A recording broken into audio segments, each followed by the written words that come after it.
Some may find the following disturbing. Discretion is advised.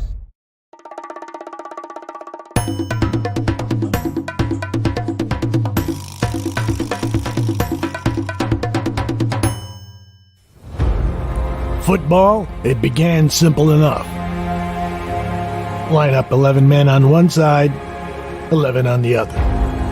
The team with the ball is the offense. The team without it is the defense. Snap the ball, you run, you collide, and you tackle. But now football is much more.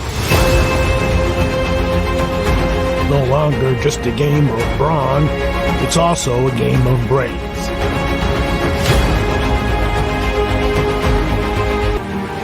This is Bare Necessities.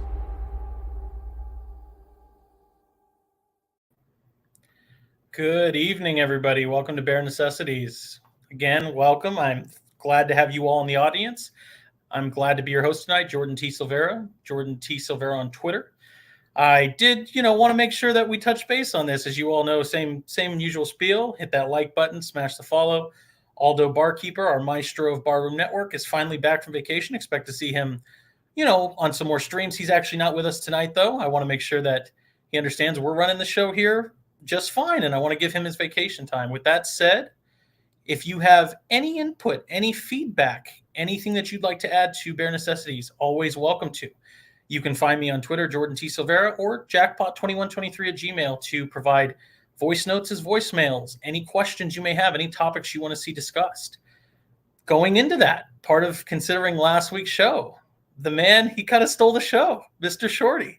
Just an absolute awesome co-host. I know I felt the chemistry just communicating with him last week, and I thought we had a good show. Look no further than the crowd response we had last week, and I heard and kind of read through all of the positive feedback, and let's just say it was warranted. I completely agree, and because of that, let's not waste any further time. Let's bring in the man, the myth, the legend himself, the Danimal, Mr. Shorty. Good evening. Hello, Jordan. Thank you very much for having me on again tonight. This is wonderful. You're going for the parlay, huh? Yes, sir. I'm glad to have you back. You make my life easy. A great person to talk to. A great person to just communicate. I guess I don't want to say higher level thinking, but just beyond surface level talk. I think that's really what you and I specialize in. That's what we're so excited about. Is we don't just want to talk about is why is Tevin Jenkins on the second string, or hey, is Justin Fields going to bust out or not? No, let's talk about the whys. Let's get a little deeper in that. Absolutely, yes. Little pun drop there to the Matt Nagy. Find those whys. But with that said, before we get started, we have kind of a busy docket tonight, and I'll go through that. But you've got something really exciting going on yourself, Mr. Shorty, and I think this is a great opportunity for me to just give you the floor and let you talk about it. So please inform me, but let's make sure that we inform the audience as well. What do you have going on? I really appreciate you allowing me to take this time on your platform to plug my podcast that I'm coming out with. There's a lot that goes into it, as you know. So we're getting all the stuff finalized, and we're ready to roll out. Our first rollout night is going to be this coming Monday, July 25th at 8 p.m.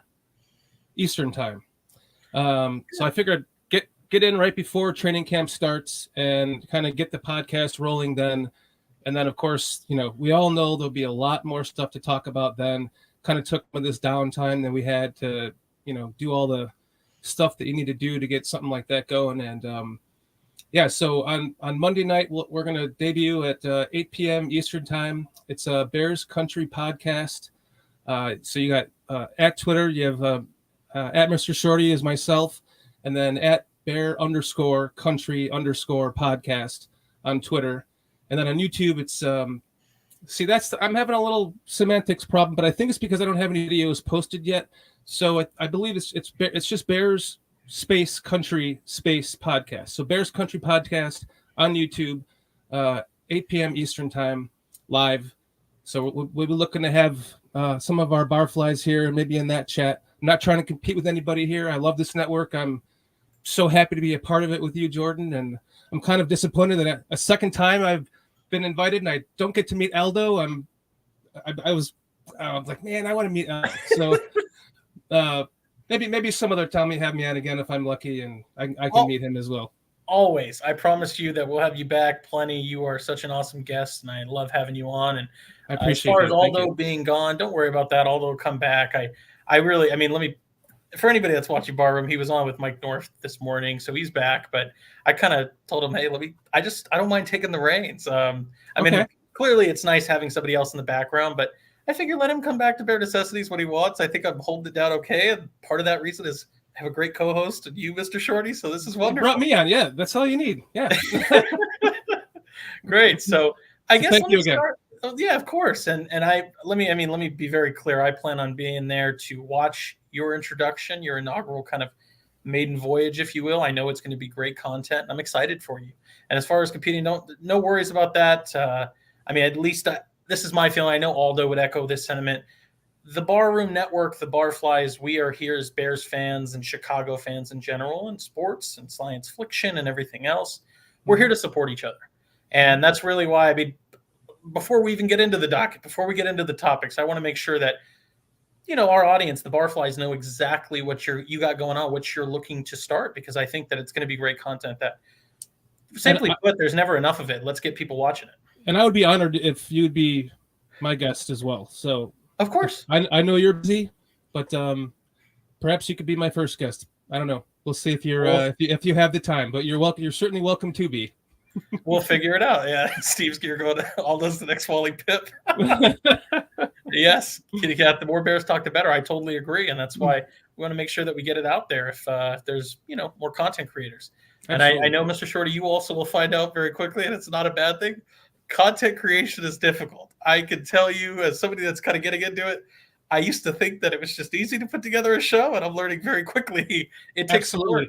As am I. So I have mad respect for everyone else out there that they're out there doing their own podcasts and Bears podcasts and all that. I know there's a lot. I actually, due to Don Burr, started looking up Lions podcasts and Packers podcasts and Vikings podcasts, and there really isn't very many. So you look up Bears podcasts, you can count on both hands and then both feet. So yes, it just goes to show what we have as a fan base, Yeah, it's a historic franchise. Speaking of Mr. Don Burr, I don't want to give him too much airtime, but if he's here tonight, I beg you, Don, hang in. I've got some interesting video clips against a player against the Lions. I think that you'd be interested to see, Don. So hang out if you see this, and we'll get to it shortly. But without further ado, let's talk about what's on the docket tonight. Big news of the day was Kyler Murray, Arizona Cardinals quarterback, signed not a record deal, but pretty monstrous, second highest paid in the league. And beyond that, we're going to talk a little bit about offensive line spending, team building philosophy, payment on players in general, linking that between offensive line spending and Kyler Murray quarterback payment.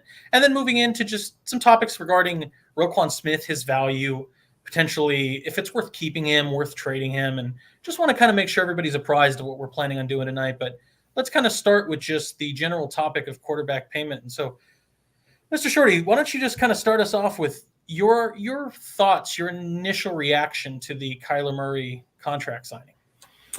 Well, to be honest, I've been a little busy at work, so I didn't even know that happened until you told me earlier today. Sure. And then I looked it up, and I wasn't surprised. I'll say that much, but a little. I don't know what the word is. It's not even disappointed. I mean, good for him. He's getting his payday, but what I like seeing, Jordan, is all these quarterbacks that get the next contract, no matter what grade of quarterback they are, they're always going to get the next big contract. So now we have someone making almost as much as Aaron Rodgers. And the only reason that he is because Aaron Rodgers just redid his contract this year, because he always seemingly has to keep doing his contract to be making more than the next person who is only half as good as him. And it just keeps setting this market that starts getting higher and higher and higher and higher. And now you're diluting the position with money. And then you're killing your team because you have to pay your quarterback, even if he's only averaging stats from, the 80s, which Absolutely. is what I think Kyler Murray is. If you look at Kyler Murray's stats, I have him here, 20 touchdowns, 12 interceptions, year one, 20 touchdowns, 12 interceptions, year two, 26, 12. Year 3, 24-10. Those are good stats. Those are Mitch Trubisky stats. Mitch Trubisky's not making that money. No, he's not. had Mitch Trubisky not had the Nagy issues on his team and been allowed, it just progressed through the like we all thought he would have, those numbers, he probably would have had very similar numbers. So then are we talking about Mitch Trubisky getting a $260 million contract? I don't think so. So I don't know. I just don't like how this just keeps setting the market for above average, but not superior, not elite play. Yeah, it's interesting, and I mean maybe that's a kind of a segue we could talk about is where do you think Kyler Murray sits in kind of the quarterback rankings, but in the carousel of quarterbacks. But I think you really hit a lot of salient points there. I mean, something that it's so funny. I kind of have a few Bills fans I follow on Twitter, and I try to be connected to just different fan bases. And you always get those fans that have already signed their quarterback to a long-term deal that goes, oh man, look, we got such a deal with our quarterback. And let me take everybody back a few years when, if you want to kind of, I'm sure I know you remember this, there was just a time when it was the Jimmy Garoppolo, Matt Ryan, Aaron Rodgers, Derek Carr carousel where Kirk Cousins. Yeah, they were all just topping each other. Right. And that's all it is that's the same all thing it's we're happening doing now. Yeah. Yeah, and I like what Steve Sigmund says here in chat. Have either Murray and Watson even won one playoff game? No. Now, Murray hasn't. I know the Texans won a playoff game, and was it Watson? It may have been was that the TJ Yates era? I don't know, but I think Murray certainly hasn't. I don't think he has won a playoff game. Sorry if I'm wrong on that, but somebody can correct us, I'm sure.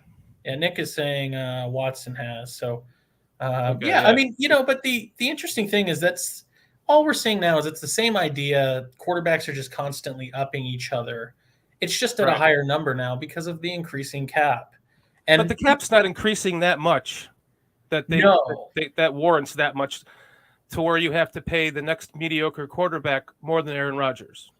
Well, and that's the interesting part is that boy, this is such a deep topic, and I guess we can go down the well on it. But part of the issue I personally believe is that the way that the NFL is legislating the game now, and I guess I'm for it. I mean, I like my mutant quarterbacks, I like Josh Allen and Justin Herbert, but it's created this world where the quarterback is so overvalued, and somewhat rightfully so. You have to have that elite, mutant, weird quarterback that can do it all, that can throw from different arm angles and run a 4.4. And it's created this world where if you don't have it, you're on the outside. And so it's really boosted the quarterback value and this is what I kind of pitched on, but I think it was the Bears blog, Jeff Hughes, that was posting today that he thought that what a fool Steve Keim in Arizona was for, acquiescing to Kyler's demands. And in some ways I understand that. And as I said, we'll talk here soon about where does Kyler fit in the realm of quarterbacks. But kind of the argument I made is I can't, as much as I may not agree with the numbers of the contract,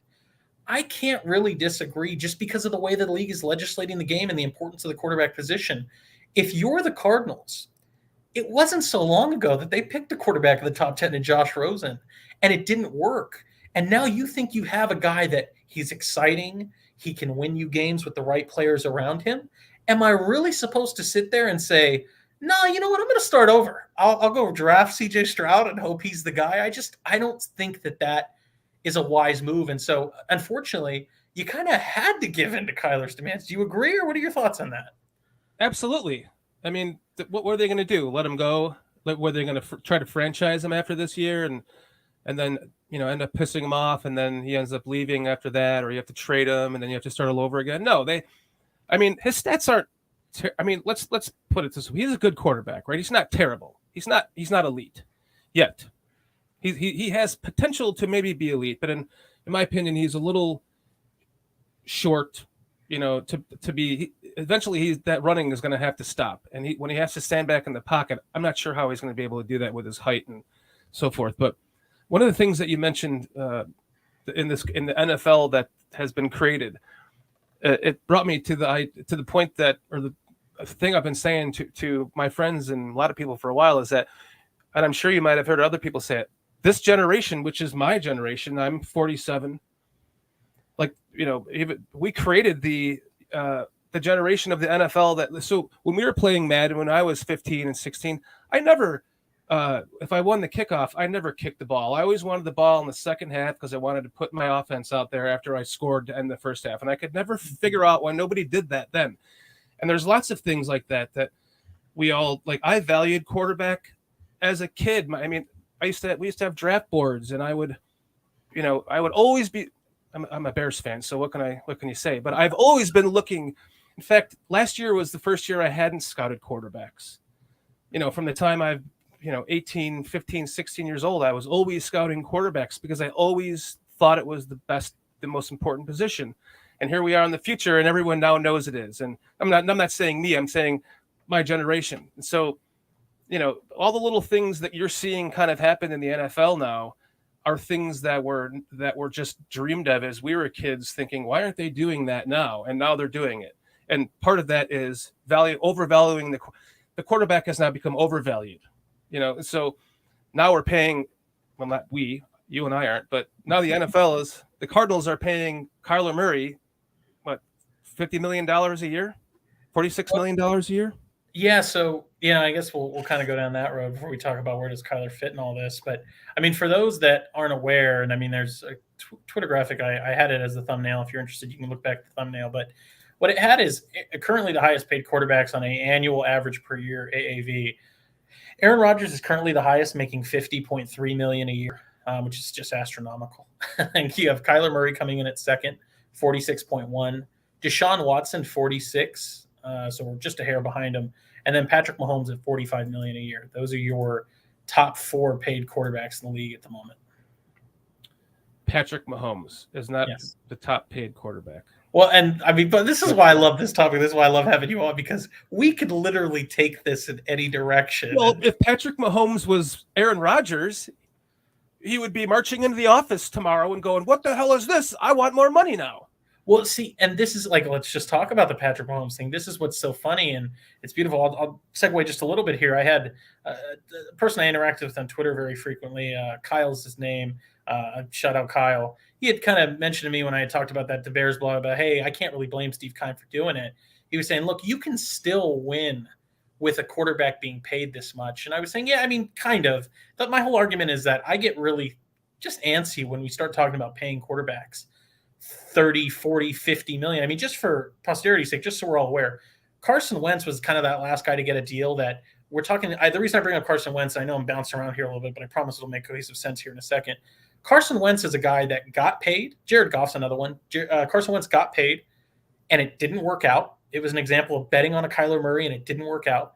And it's been a game of hot potato with Carson Wentz and his $32 or $34 million contract every year. Mm-hmm. And I get antsy when we talk about paying quarterbacks that. Mm-hmm. Now, in relation to Patrick Mahomes, and this is why it's so interesting, is the Patrick Mahomes deal is very funny, and it's beautiful. And this is kind of why I said I labeled this like talking about team-building philosophy. The Chiefs, I don't want to say they finessed Patrick. They certainly didn't. But there was a clever way about making sure that everybody won in that deal. Right.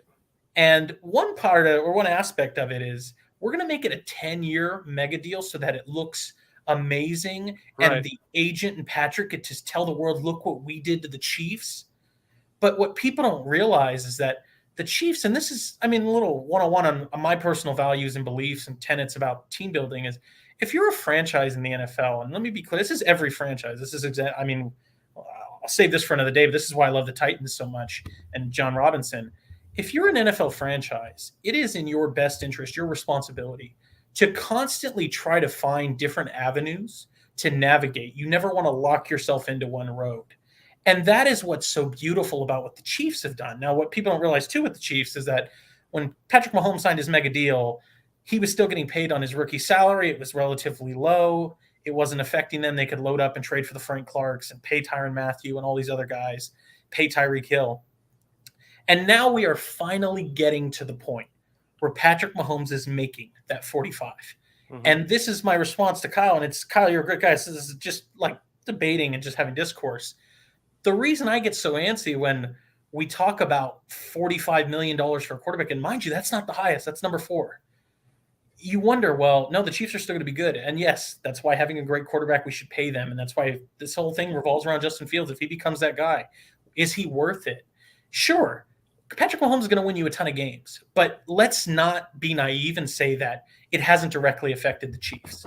The Chiefs just this year had to trade away Tyreek Hill, had to let Tyrann Mathieu walk out the door. They're considering letting go of Frank Clark. They've had to change their entire offensive identity by going away from the speedster like Tyreek Hill to let's go ahead and bring in these mercenaries like a Marquez Valdez-Scantling to, drafting a Sky Moore, changing to these bigger options. It's directly affecting this quarterback pay, directly affecting how you build your team. And I'm sorry, I know it was a long diatribe, but I want to give you the space and just kind of it's such a deep topic. Well, you kind of segued right into what I was going to say, which is, so now you're seeing what just happened in the last year, right? How many receivers got traded because their contracts were so massive they couldn't even afford them anymore? Yep. Maybe because of the quarterback or whatever else, but actually it is because of the quarterback. So what's going to start happening, and once this market gets way oversaturated, and then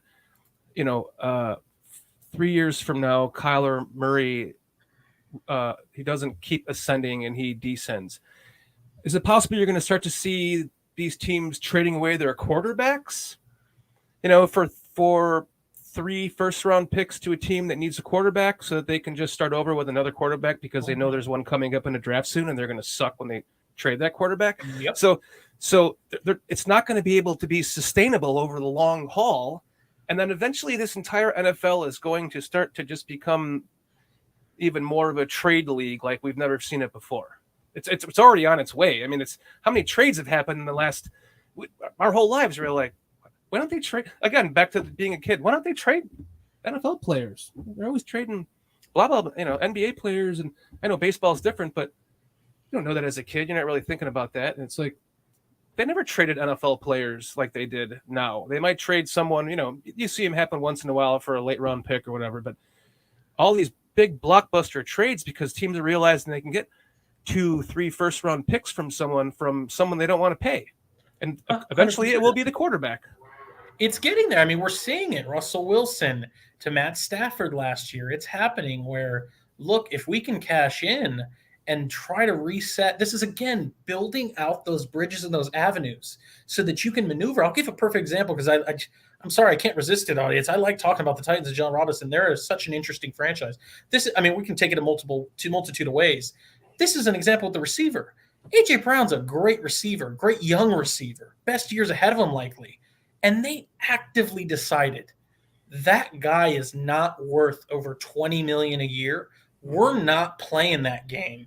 I'd rather trade him for a first-round pick, and I'm going to use that first-round pick on a shot in the dark, hoping Treylon Burks is a version of A.J. Brown. Right. And the reason I bring up the Titans is this is what I mean. You want – and Bears fans, try your best to tie this into the Bears. If Justin Fields is finding his way to success, look at if it doesn't work. The Titans took a shot in the dark. They said, look, this Marcus Mariota draft pick thing doesn't work. We're going to take a shot and hope that this Ryan Tannehill thing works. This is another bridge that they built. Ryan Tannehill finds a way to make it look successful. They find their way to the playoffs. All of a sudden, they pay Ryan Tannehill this mega deal. Mm-hmm. And now it's affecting them.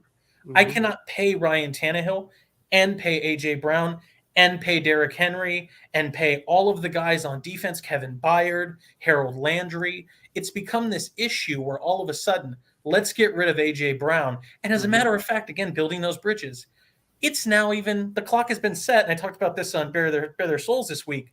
The moment that you take a quarterback, you're flipping the time clock over to say, your starter, his time's limited. And that is exactly what happened when they drafted Malik Willis. Building that bridge out to say, look, if Tannehill doesn't show us this year, we can scrape him off and start moving to the cheap young Malik Willis and see if we have an all-star there. Absolutely. I kind of lost my train of thought because I thought I heard feedback from myself on your mic. No, you're good. Oh, okay. I completely lost my train of thought. No, that's okay. I could continue. I mean, let me spin it this way. And I for those that I want to be clear.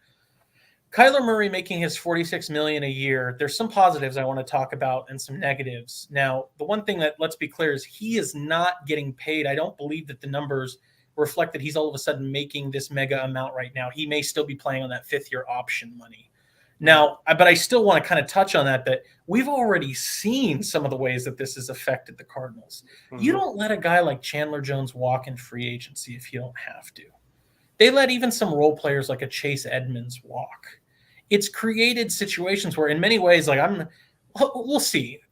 Cliff Kingsbury is its own topic, and what happens with the Cardinals. I'm very interested to see. They're a good team. They probably will find a way to win many games as they've done, and they fall apart in the second half. But I, on a personal level, am not a fan of the way that they've built the team, where we talk about building these avenues, and they're re-signing James Conner to a $20 million deal and re-signing Zach Ertz at 32 or 33 years old that he is. And look, DeAndre Hopkins is only getting older, and this goes back, and I think we'll eventually transition here to where Kyler Murray sits. But you even talk about Kyler Murray's issues, and you really touched on it, Shorty. This is the Baker Mayfield issue. This is the Russell Wilson issue. This is the Kyler Murray issue.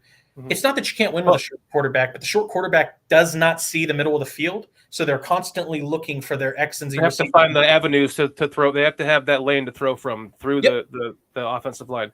But this, I forgot. I remember what I was going to say. Was that just it was going to segue me into the Justin Fields thing, which is, it's so important that we get what we can out of him in this rookie contract, right? Because we can still afford to pay, let's say, a wide receiver if we did, back to your in the beginning when you talked about, we won't talk about that now, but Roquan for DK, kind of a subject, we'll talk about that. So like something like that, if you could get a wide receiver, at least you're paying the wide receiver now before the contract is going to Justin. And then we better hope Justin is what we all hope and think and pray he is, because if he's not, and then we have to come to this situation where we have to decide to give him $280 million contract to, then we're going to be right back in the hole that we were in with the Khalil Mack, or even before that with Jay Cutler. Absolutely. Well, and that's the funny thing, and I mean, I'll touch on this briefly before we talk about what Field. Or then we're the team that trades them, right? We're the one that starts it, and we trade the quarterback for who knows? I mean. Yeah, well, and I mean, we'll talk a little bit more about Kyler, but I want to get to the Justin Fields aspect of this because it's important. This is where, I mean, some of the process and the way that Ryan Poles has built the team, I don't necessarily blame him, but we do have a quarterback on a rookie wage scale, and that does matter, and it can put you in a bad spot and put you on the outs when you have to pay a guy $280 million. Now, what I did want to touch on, and I'd love your kind of your feedback on this, your thoughts. One of the positives I really thought, I mean, don't get me wrong, I'm pro player. I hope players get paid, but it's still somewhat of a win for the league and for the teams. For those that aren't aware, when Deshaun Watson got signed, and I think almost every single dollar of that was guaranteed. Really what that does is that forced the Browns to have liquid assets right then and there to pay out the guarantees to Deshaun Watson because it was fully guaranteed. For the standard contract, when you're seeing this, and this is why it's important, there was a real concern about the precedent of, oh my goodness, look, Kirk Cousins was the first to kind of break it to say, give me 3 years fully guaranteed. I want it all up front. And then, but those were, 3 years, $80 million contracts. Now we had Deshaun Watson come in and say, look, I want my 240 all up front. I want it now. And there was a real concern about, is this going to become the standard? Is, Kyler Murray and Lamar Jackson and Justin Fields, if he gets there, are they going to want it fully guaranteed? And I really think this is a win for the agents, for the teams, for the league, that Kyler Murray came in and got that mega contract, but it's not fully guaranteed. That's a big deal in my opinion. Yeah. It just got me thinking while you were talking, like, it's almost like you almost be better off getting a quarterback that didn't just jump right out of the gates becoming a superstar, right? Almost like in the olden days when they used to put him on the bench for a couple of years, and then by the time their second contract, well, it was a different era. But if they did it the same way then, where you drafted a quarterback at a young age, put him on the bench, let him learn for a couple of years, all of a sudden he's not going to have that value for that next contract. Like it'll take the second contract for him to bust open the market on that value. And in my opinion, that would be, once you're fully established as an elite quarterback, then give you the money, right? But as we just talked about, we're in this phase now where we're just paying the next quarterback who's getting a contract more money than the previous guy. It doesn't matter what their stats are. No, they may not even deserve it. Right. And it's just Cousins is it was laughable to me when the Cousins, it actually was irritating, to be honest, to have him, because I remember it well. He comes in and signs his contract, and then it's this massive, what the hell is this contract to the rest of the world? And then Aaron Rodgers immediately jumps puts his foot down and says, I need to make more money now. And then that set the precedent. Or maybe it was Garoppolo. No, Garoppolo got, it was one of the other. It was either Garoppolo and then Cousins or vice versa. And then Aaron Rodgers had to come out and go, oh, no, I need to make more than that. Then that set the bar even higher. You're giving these mediocre quarterbacks the best contract over the elites. And now the elites have to reestablish that. It's just so it's annoying. No, you're right. I mean, there's so many different avenues. And I mean, like just one of the things I'll briefly touch on is like the Aaron Donald thing was a very interesting story this offseason because he got upset. And look, Aaron Donald's worth every penny. It's hard to argue that guy isn't worth whatever he wants. But there's an example where he got paid 4 or 5 years ago. Mm-hmm. And the way that the Rams structured it is that they would kind of make it relatively manageable and affordable in the back end of the deal. Mm-hmm. They paid him a lot of money up front and then made it so where, look, in the back end of the deal, it won't hurt us to have him on. And a guy like him that said, look, but I've continued to produce.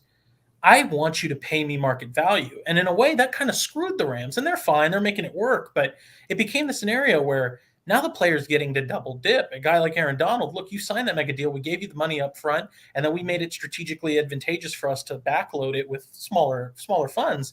And now in the back end, you're saying, no, I want my new deal. And that's where they didn't even extend him. They just added more money to please him. It's interesting because you're talking about the NBA and how players, in some ways I'm happy. Let's get these players their money. It's, these franchises are billion-dollar businesses, but we're in this weird league now where players are able to demand whatever they want and they're getting it, whether it be trades or money. It's very unique.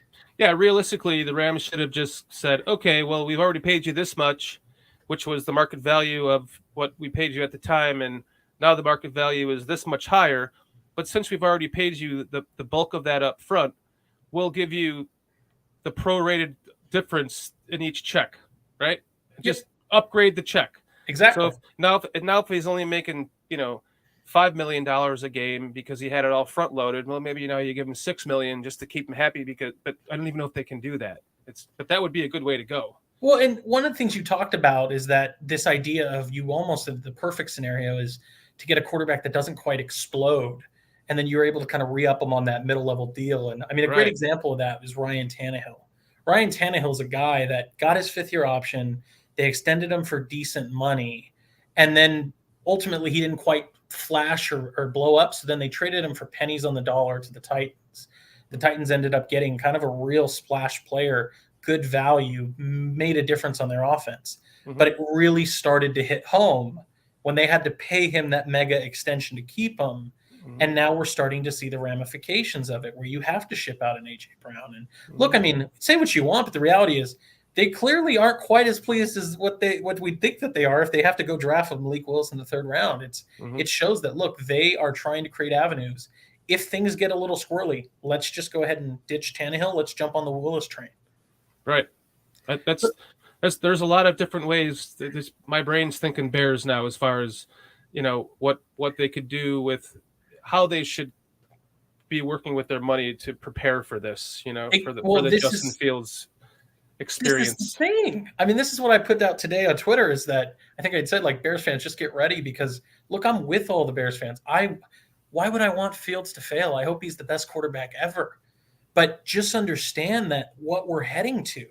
And this really, I mean, let's talk about Justin Fields and what he may make if he becomes this star and the team building philosophy, because that to me is the real concern is we are wasting time on this rookie deal. And some of that's not Ryan Poles' fault.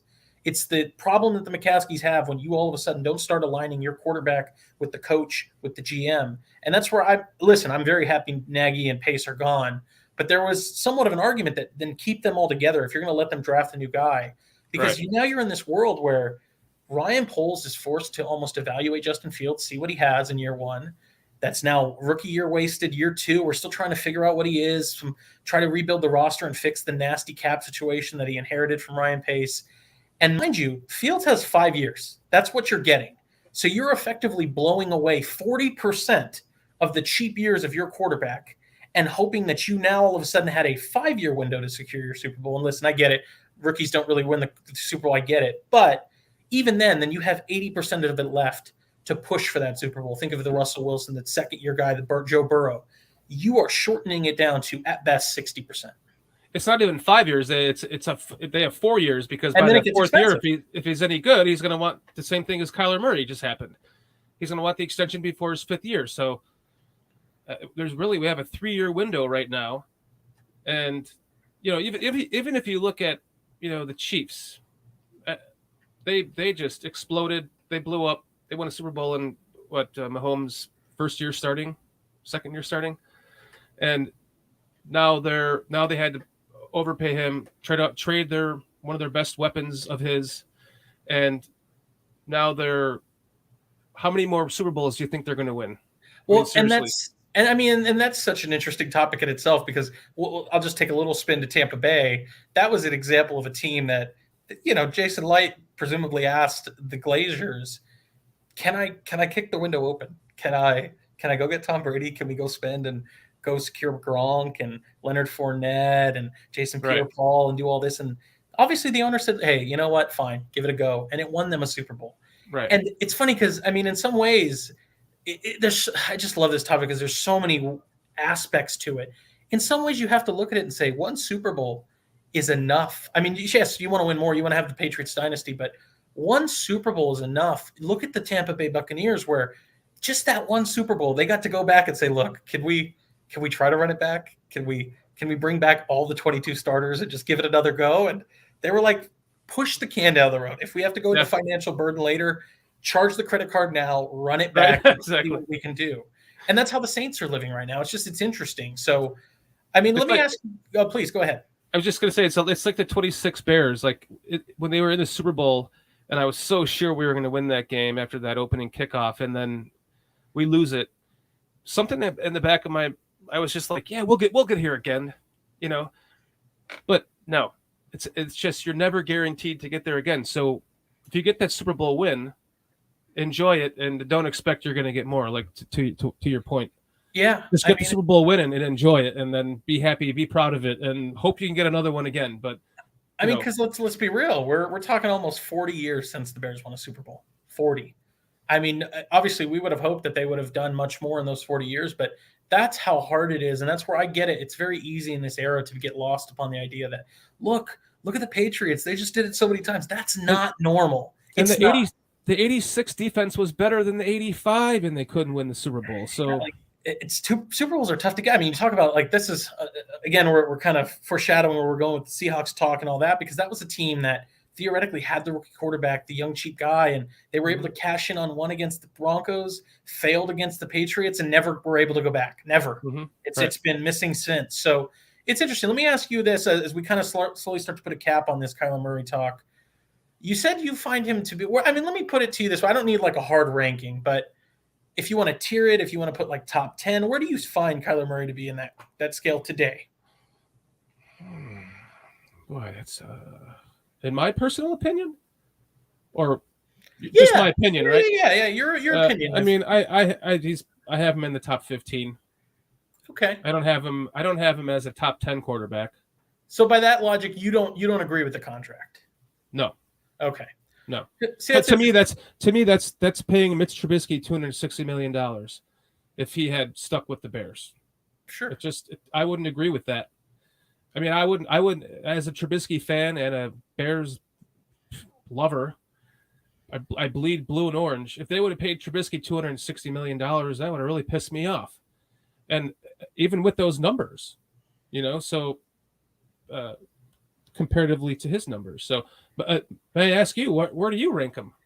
It's funny and it's tough because, like I said, in some ways I'm not blaming the Cardinals. I don't know who else are you going to get better than what Kyler Murray has to offer you.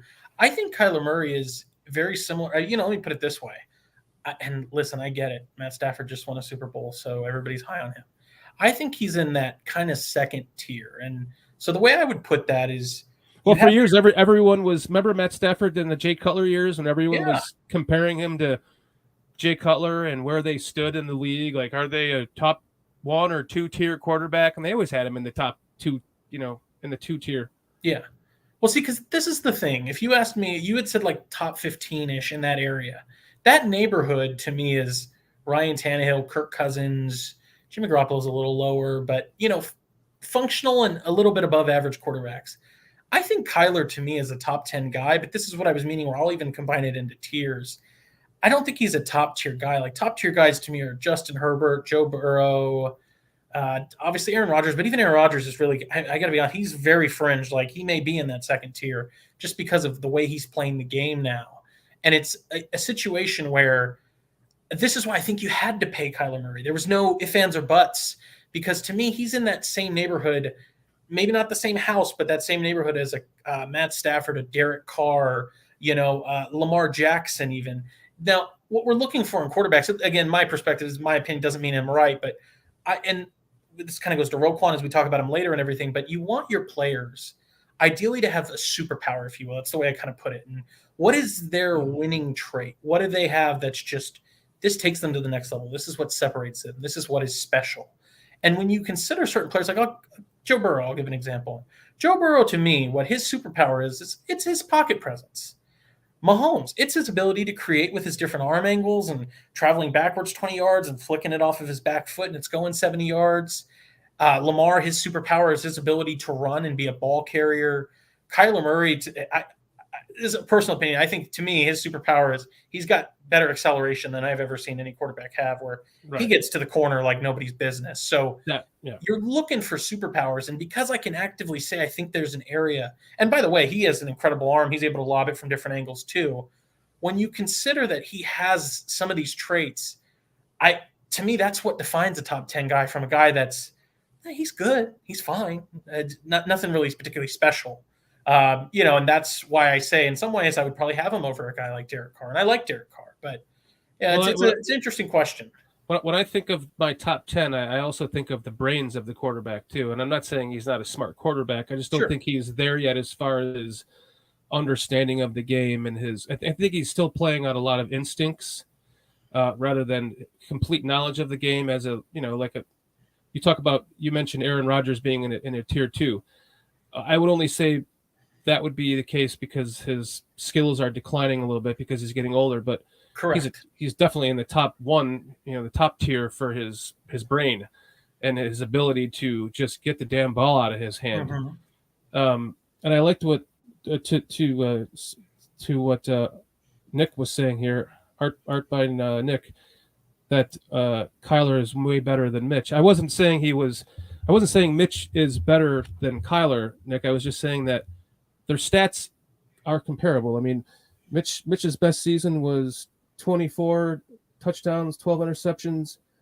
Then his next was 17-10, 16-8. I mean, and then the other 2 seasons are just because he missed some games, and obviously the third one was because they took him out for a while. But still, he had a touchdown to interception ratio was twice as much. So he's right on par with stat-wise with Murray. Now, I hadn't really looked at his rushing yards. I'm sure he has more rushing yards than Mitch had. But statistically speaking, if you're just going to compare numbers, that's where I would just say that he's in that tier of somebody I wouldn't want to pay $260 million for, because it's more of like a stat-wise Mitch Trubisky, longevity-wise career. If Mitch would have been in a functional system, I think he could have easily done 24-12 the other 2 years, Sure. So top tier.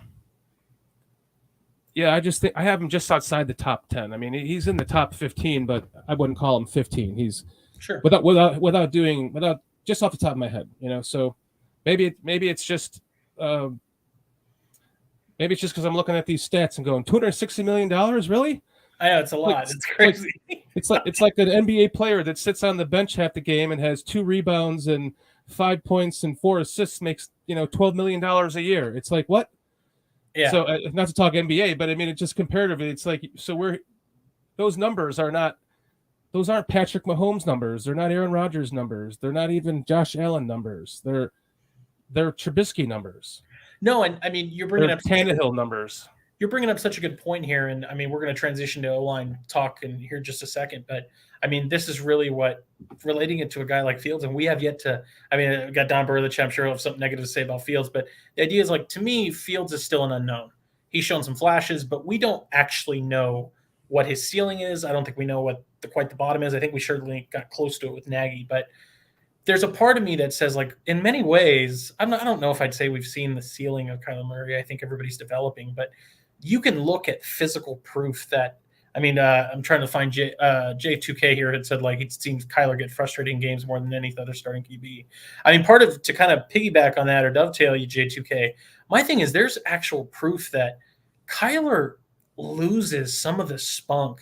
And I get it. Look, like Justin Fields is going to lose spunk if Darnell Mooney goes out, but he loses some real juice when he doesn't have that ultra X ball winner elite DeAndre Hopkins receiver, and they're rolling out Antoine Wesley over there to run go routes and post routes, and all of a sudden the offense just completely shuts down. So now what's going to happen when they can't pay his weapons anymore, and he's the only one on the roster that they're paying? His team's going to break down, and he's going to break down. You better get something out of him this year. Yeah. Well, and that's where I will probably put a cap on it there, but that's where I don't know what they're trying to build to, because a personal level, like I said, I don't totally agree with the directions and the moves that they've made to try to theoretically prop themselves up to win a Super Bowl. So I would agree with you on that for sure.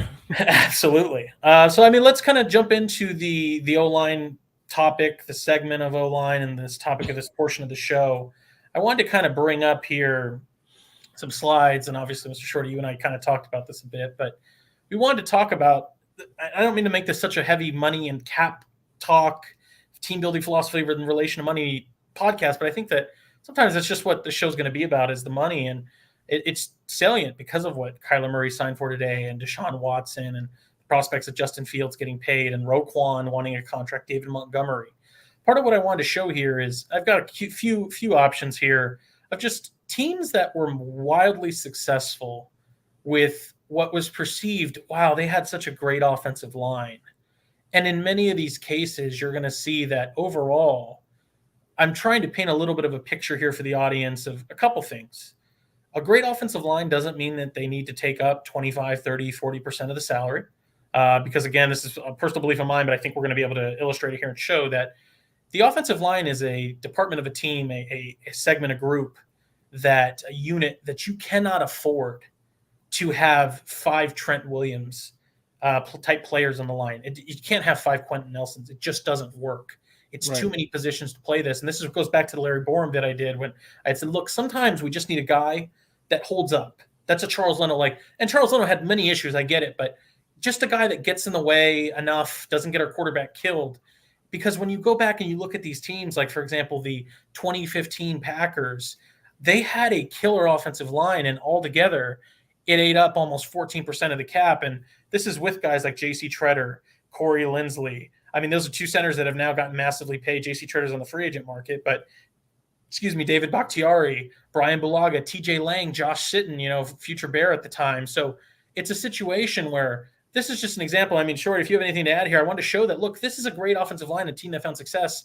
And when you look at the offensive line, I mean, we got Don Burr here, and I'll try to pull this up in a second, because Don Burr, I know you feel very proud about what the Lions are doing, and we can talk about that, but you don't need to spend a ton of very expensive assets on your offensive line to get the most out of it. I mean, look at the financials here.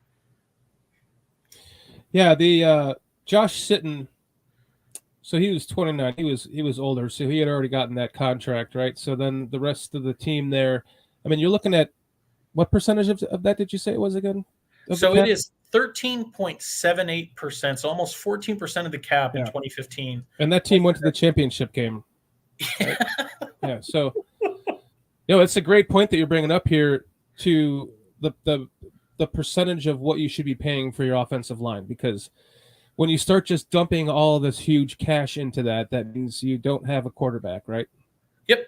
Well, because that's kind of the reason we're talking about this and moving from one money topic to the other is, look, I understand. I want to be clear. To me, as a former lineman, I think the game is won through the trenches. I think there's such a value in having a well-built offensive line. When you think about some of the most successful teams in the league, I mean, the reason the Eagles stay relevant is because they just dump resources and picks and everything into their offensive line. And the Patriots have been very successful at developing their offensive linemen. And we can go down the list, but in reality, it's just too hard to try and put together 5 starters that are eating up all this money when you have to pay. And this is why it's important, because in the way that the league is running now, the way the game is legislated, you need to somehow build a functional offensive line, but somehow you also got to pay your quarterback $280 million, and you got to pay a receiver or two $20 million a piece. You have to find ways to get creative on the offensive line. Mm-hmm. Absolutely. And that's what that's what I love. I have a lot of hope that that what the Bears are doing is similar to this. Obviously, that they're not paying anyone $7 million. Well, actually, they are. They're paying. What are Josh they paying? Sitton at the time. No, what are the Bears playing? Or paying the left guard? What the hell? Why can't I think of his name right now? Cody Whitehair. Oh, thank you. He's in the $6 million range, I think, isn't he? I mean, here, let's. Apology. I know this isn't the greatest use of time here, chat, but give me just a second because I'm interested to see what does Cody Whitehair make. I think it's like I actually have Spot Track up right here. Yeah, I'm pulling myself. Spot Track has Cody Whitehair. Maybe you'll be able to pull it up quicker than me. My little page is just slow to load. But I mean, yeah, this is an example too. And I mean, the reason I bring this up, and Don, I don't know if Don was kind of joking he was going to bed. Don, if you're still here, I mean, like I said, I want to give credence, and I'm not just trying to pander to you. I've told you many times I like the idea of what Brad Holmes is trying to build. I think it all does start on the trenches, and it's all a good idea to invest in a Taylor Decker and a Penei Sewell and a Frank Ragnow. But the reality too is, and I think it's going to, I honestly, Don, I'm not bullshitting you here. I think it's going to pay benefits and dividends for you to have those guys. But I just want you in Detroit to also understand that at some point, look, you've paid Ragnow, you've paid Decker, Penei's going to need to get paid. You paid Vaitai recently. At a certain point, I guess it may work when you're drafting that rookie quarterback, but just understand it's going to be very hard to keep all those high round draft picks, these all-star offensive linemen, when you got to pay a Jamison Williams and a DJ Chark if he goes off this year, and TJ Hawkinson and DeAndre Swift. And it's just something to consider there. But yeah, you really need to, you really need to just hit on the draft. That's what you just have to do. Hit on the draft for your offensive liners. But that's why I'm over the moon with what they did. They're turning 5 picks into 11 and getting all the offensive linemen that they did, because this hopefully could add to the Bears' success with having players on contracts similar to this. Yeah, and just for clarity, you had asked about Cody Whitehair. My page finally pulled up too. Yeah, $12.3 million on a cap hit this year. 12.3. Shit. Yeah, I mean, well, this is the Ryan Pace Especial, if you will, where it was a 5-year, $51 million contract extension in 2019. Over these last 3 years, he's set to have a cap hit. And they restructured, by the way, last year, converting some money into a bonus to clear some cap, because that was also the Ryan Pace special. But right now, he's scheduled to have a cap hit of 12.3, and then next year 14.1, and then 13.25. So it's pricey for a guy where you're hoping that a guy like Whitehair performs, because simply put, that's an example where, look, you got a lot of money tied up in a guy, and the reality is one offensive lineman doesn't quite make the entire unit. Right. And it's funny. I mean, this is the idea. This goes on to secondaries and just these general positions where there's multiple players, or as a matter of fact, not only can one guy not make it, oftentimes that one guy can sink it. That's where the idea is. Ideally, you want to have quite a few, maybe a star like a Trent Williams, and then a good solid player. I mean, I'll use the Lions. We got Don here, and I think the Lions have done a decent job of this earlier. They had a Taylor Decker in a left tackle. This is the way I would build it personally. I would compliment anything the Lions did if Don Burr could take it professionally, but he can't. Well, and this is, I mean, I'll give you a personal example. To me, what I think, personal, my opinion, doesn't mean I'm right. If I could build the Bears in my image, or any team really, the way I would draft is the most important offensive lineman position to me is the quarterback's blind side, first and foremost. So that could be left tackle, right tackle, whichever their blind side protector is. That's the guy I want to make sure is a star. And then this is a little bit of a hot take. I don't know how many people love this idea, but the guy, if I can only have one other guy that's meaningful, that's truly a good player, I want my center to be that guy. The pivot, the guy that's calling the protections, the guy that's helping shore up the middle, the most direct path to the quarterback, the guy that's helping ideally helping his guards on pass protection if they're playing even front teams. And then you're hoping to fill it in with Mark Lewinsky and, a Penei Sewell on a rookie deal, or right. Mike McGlinchey was one for the 49ers. You're hoping to fill it with guys that are good, serviceable to good. Mm-hmm. So, I mean, I think we've talked about this a little bit. I want to I've got a couple other examples here, and Shorty, you can kind of be my spotter here to tell me the results of them. Some of them I remember, but so that was the 2015 Packers. as we move along, and I did want to kind of touch on one thing here before we do that. I'm trying to find, I think it was Leo that was saying, the Packers have drafted, and this really goes back to your point, Shorty. The Packers have drafted their offensive linemen, and they tend to draft those offensive linemen better. This is, on a separate level, like everybody wanted to give the Patriots crap this year because they decided to draft an offensive lineman in the first round, Cole Strange. But when you actually think about the guys that they've developed, whether it be Nate Solder, Shaq Mason, Marcus Cannon, David Andrews, the list goes, Matt Light, the list goes down the list about these guys that they've really figured out how to get the most out of. And really, I think Leo hits the nail on the head here. The Packers have done something very similar. And whether it's, Corey Lindsley to J.C. Treader to T.J. Lang to Josh Sitton, David Bakhtiari, Brian Bulaga was a first-round pick, but they found a way to stretch his career out. I hate to say it. I hate giving the Packers credit, but they did a killer job this year with picking Sean Ryan out of UCLA, and they got Rasheed Walker from Penn State. Like, they've made some moves to get. I think they were the ones that drafted Zach Tom. Like, they are investing in these lower picks later in the draft that are cheap that they can ultimately develop to be the guys that phase out an Elton Jenkins if he were to leave, or a David Bakhtiari. As much as talking Packers boils my blood, it would be interesting to see your breakdown of that after 2015 to like 16, like throughout continuously from then during the Aaron Rodgers years, because they're still paying that guy the top quarterback money of the year. He always has to be one up, like we said. So it'd be interesting to see what their cap was devoted to their line in the years that succeeded it or came Absolutely. After it. Yeah. Well, and so let's kind of jump forward here. The next one was the 2016 Cowboys. The reason I thought this was important is, in some ways it's somewhat similar if we end up going with the Juice Herbert and Justin Fields, but this was the year that Dak Prescott had won Rookie of the Year, and it was the Dak Prescott-Zeke Elliott show where they had, I think, went on like a 9-game winning streak at one point. The Cowboys looked phenomenal that year, and a lot of that was like, well, of course Zeke and Dak are playing well. They have this great offensive line, and certainly they did. Let's look at these names. Tyron Smith at the time was as hot as he'd ever been. Zach Martin, Travis Frederick. But, this is another perfect example. You have your star tackle in Tyron Smith, who at the time was he making a 6.8, which is funny. I know it's a different era, too. That's the thing to remember, is it's years behind. So 6.8 then was more significant than it was now. But, that's why the percentage of the cap is important, is at the time they had 5% of their cap dedicated to their left tackle. And then they had a Pro Bowl guard, but they had drafted him. He was young, in Zach Martin and Travis Frederick, both first-round guys that they ended up getting. At that time, they were making 1.5% of the cap. But you're looking at these examples where, look, we're investing high in 1, 2, maybe 3 positions, but then we're filling it with Doug Free or Ron Leary, Joe Looney, Emmett Cleary. And this is just another example of what I want to talk about, where at the end of the day, they spent 12.5% of their cap on their offensive line, the entire unit. Yeah. And that's very similar. What was it? The Packers were 13, so that was even less. And that line was one of the best lines. Wow.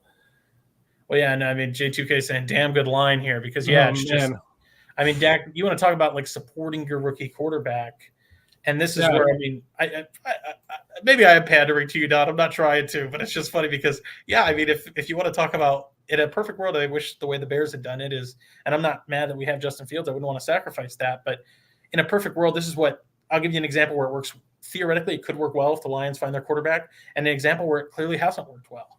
Right. So the example is the Lions right now. They're trying to build this entire team and then drop a rookie quarterback a la Dak Prescott in this situation where, look, you're going to have a good offensive line. We're going to have a good running game. We're going to have some receivers and weapons for you, and you're cheap and the whole line can be expensive and built up. I think that can work for the Lions if they find their quarterback. I'll give you the flip side of it, which is the Commanders. At the time, they had asked Ron Rivera, why don't you just draft a quarterback?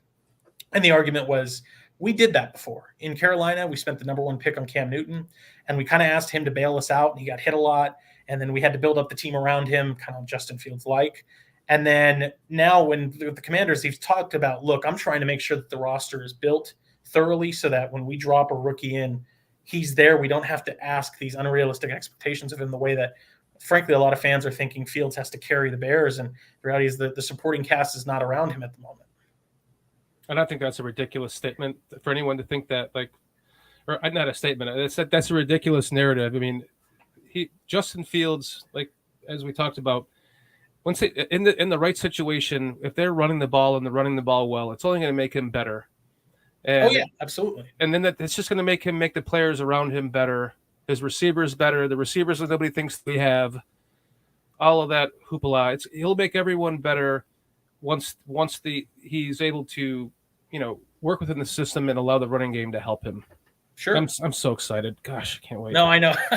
Because I mean, we're getting. I promised chat too. We're getting to a head here about what we're going to talk about the offensive line, and I mean, this is another example, and this is the Indianapolis Colts from 2018. For those just looking for some context, I don't know why I've taken a real just interest in Andrew Luck recently, and his career I think is.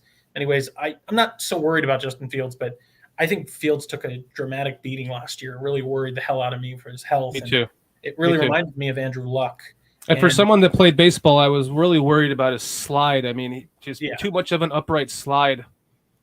And then half the time he never even got the penalty on it, which was even more annoying. Oh yeah, absolutely. One. So this is an example for the context. I mean, Andrew Luck had failing health, torn labrum, busted cartilage in his ribs, lacerated liver, I believe it was, or kidney. But this is the year that in 2018 he came back finally looking healthy. And at the time, there was a lot of angst in Indianapolis Colts fandom where, are we going to have our franchise quarterback back? And this is the year I think they went 10-6 and looked like they were finally back. And unfortunately, the offseason after this is when he retired at the Chicago Bears preseason game. But I wanted to bring that up because at the time when he was doing well, the argument was they finally fixed it. Mm-hmm. They had drafting Philip Dorsett and trading the first round pick for Trent Richardson. Chris Bauer's in the house. We're not. Excuse me. I mean, it's bare necessities. We can curse a little bit, and we're not fucking around anymore. We're going to go ahead and we're going to get Anthony Costanzo, left tackle, who's his mainstay. He's going to eat up 5% of the cap. There's your one solid stalwart of a player. But we've drafted Quentin Nelson, a top 5 guard, just total solid player, and that's a guy that I was actually hoping would have been the Bears pick. Me too, boy. Yeah, we took Roquan right after because Chris Ballard sniped Quentin Nelson from us. Got him right before. It's just like the Rams did Aaron Donald. Yeah, exactly. I mean, imagine having Quentin Nelson right now. And I mean, look, and I love Roquan Smith, but I mean, Quentin Nelson would have been a different guy. But I mean, you're looking there and you're seeing a young Quentin Nelson, Ryan Kelly, solid player, Braden Smith, Mark Lewinsky. All those guys that helped keep Andrew Luck healthy finally. Mm-hmm. And you're talking about 11.7% of the cap in total. I mean, I hope that the chat is starting to see we're hammering home the point that you can't pay 5 Trent Williams. It just doesn't exist. You can't do it. Mm-hmm. But part of what I'm trying to inspire, and I know Don, I'm joking with you, Don, I'm kind of poking at you here a little bit and we're having fun, but this is kind of something as a Bears fan I'm hopeful for and just trying to keep everybody mindful of is that, and look, I'm not telling you Ja'Tyre Carter's going to pop or Doug Kramer or Tevin Jenkins. We have to see. But the idea is that you have these young guys that we're investing cheap capital and draft picks in with the hope and idea that even if you have to pay Justin Fields that mega deal, he's going to have an offensive line with depth and talent that's going to cost 10% of the cap for the entire unit while he can make his 30% of the cap. Right, exactly. Yep. All right. Love it. Excellent breakdown. I love the analytics and like you talked about, getting into the meat and bones of things. This is the fun part of talking football. I know we're not talking Bears right now, but it's all related to the Bears. Yeah. Everything that you're saying is you're all the points that you're trying to make are related to the Bears. I mean, and that's things that ways that you think the Bears would benefit them going in this direction.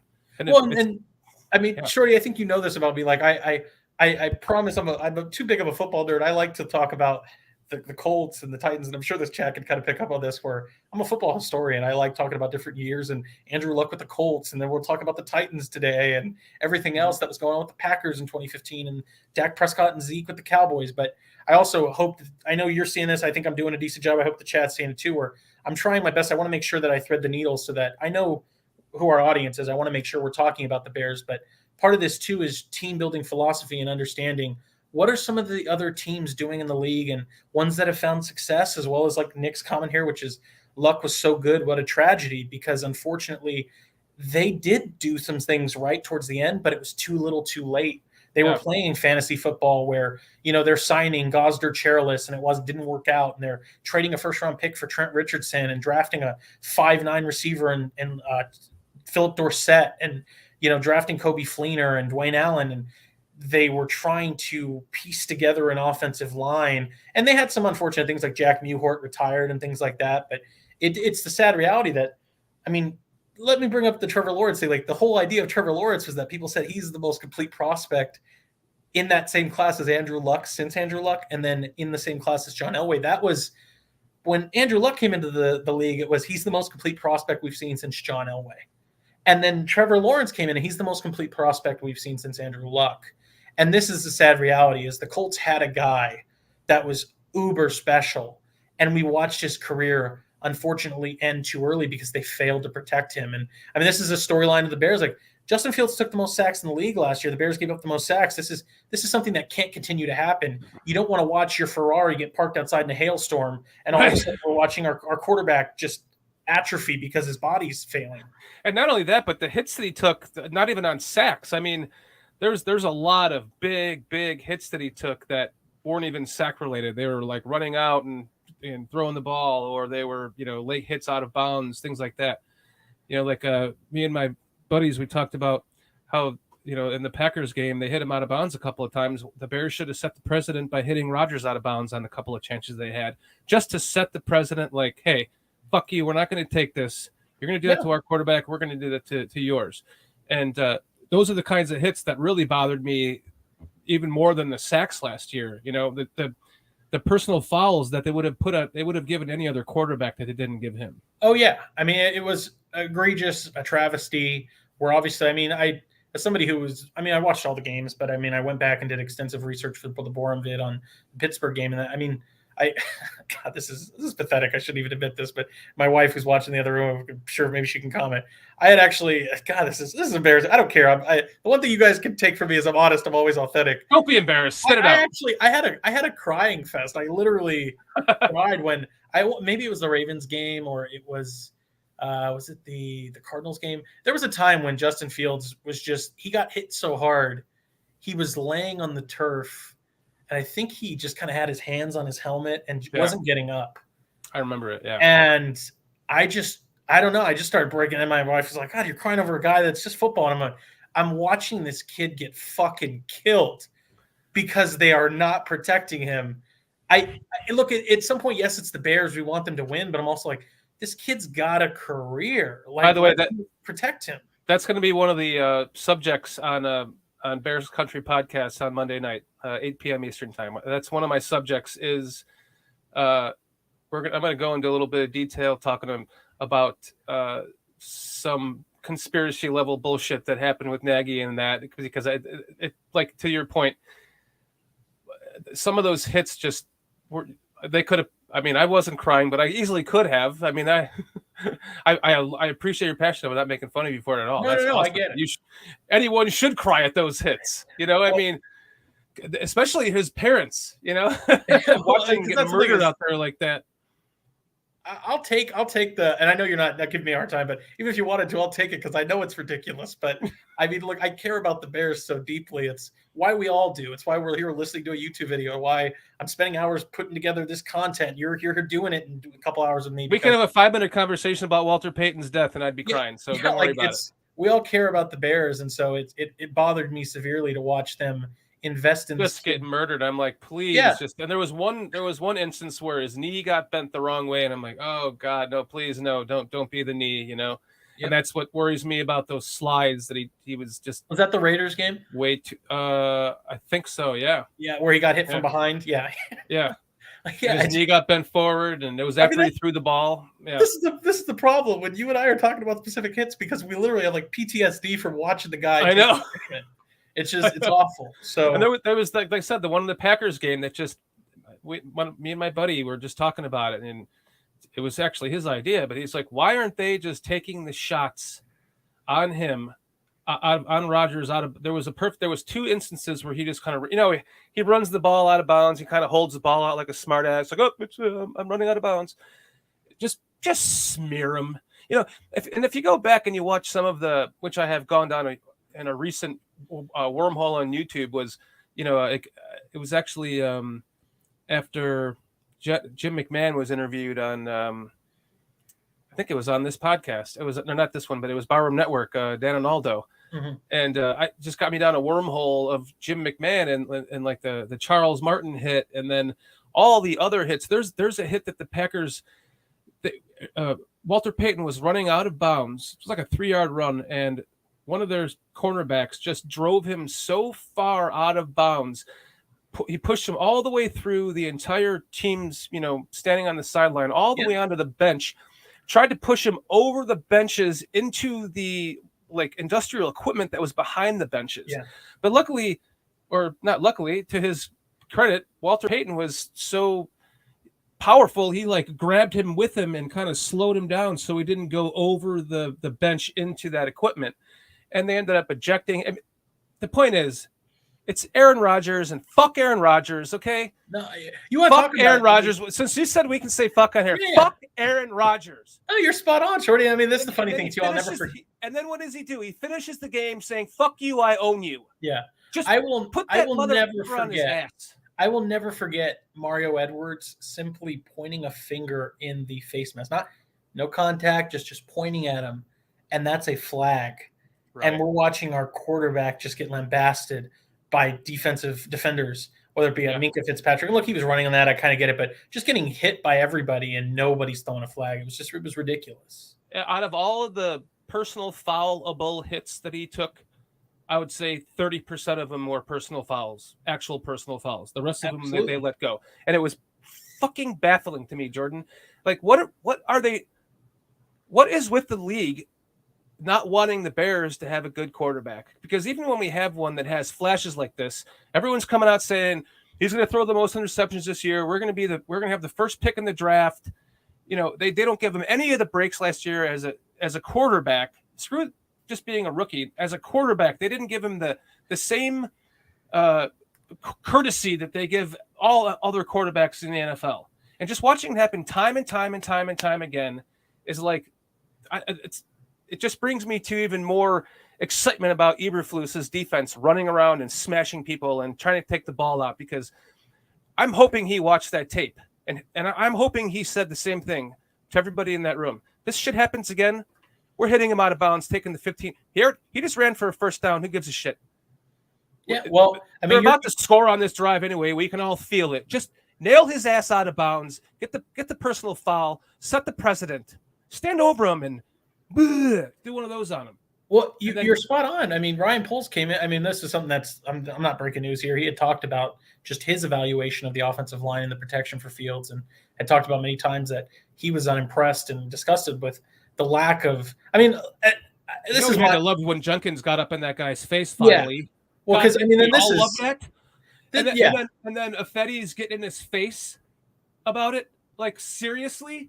Somebody finally stands up for your quarterback for once all year long, and you're going to get in his fucking face on it? No, I know. And that's its own issue. But one of the things that, and I'll kind of bounce between what Poles has said here and what I'm saying. But I mean, part of what I'm talking about is anybody that's played football. I just hate the Packers. Yeah. Well, anybody that's played football, you're told that, look, as an offensive lineman, your job above two things, above all else.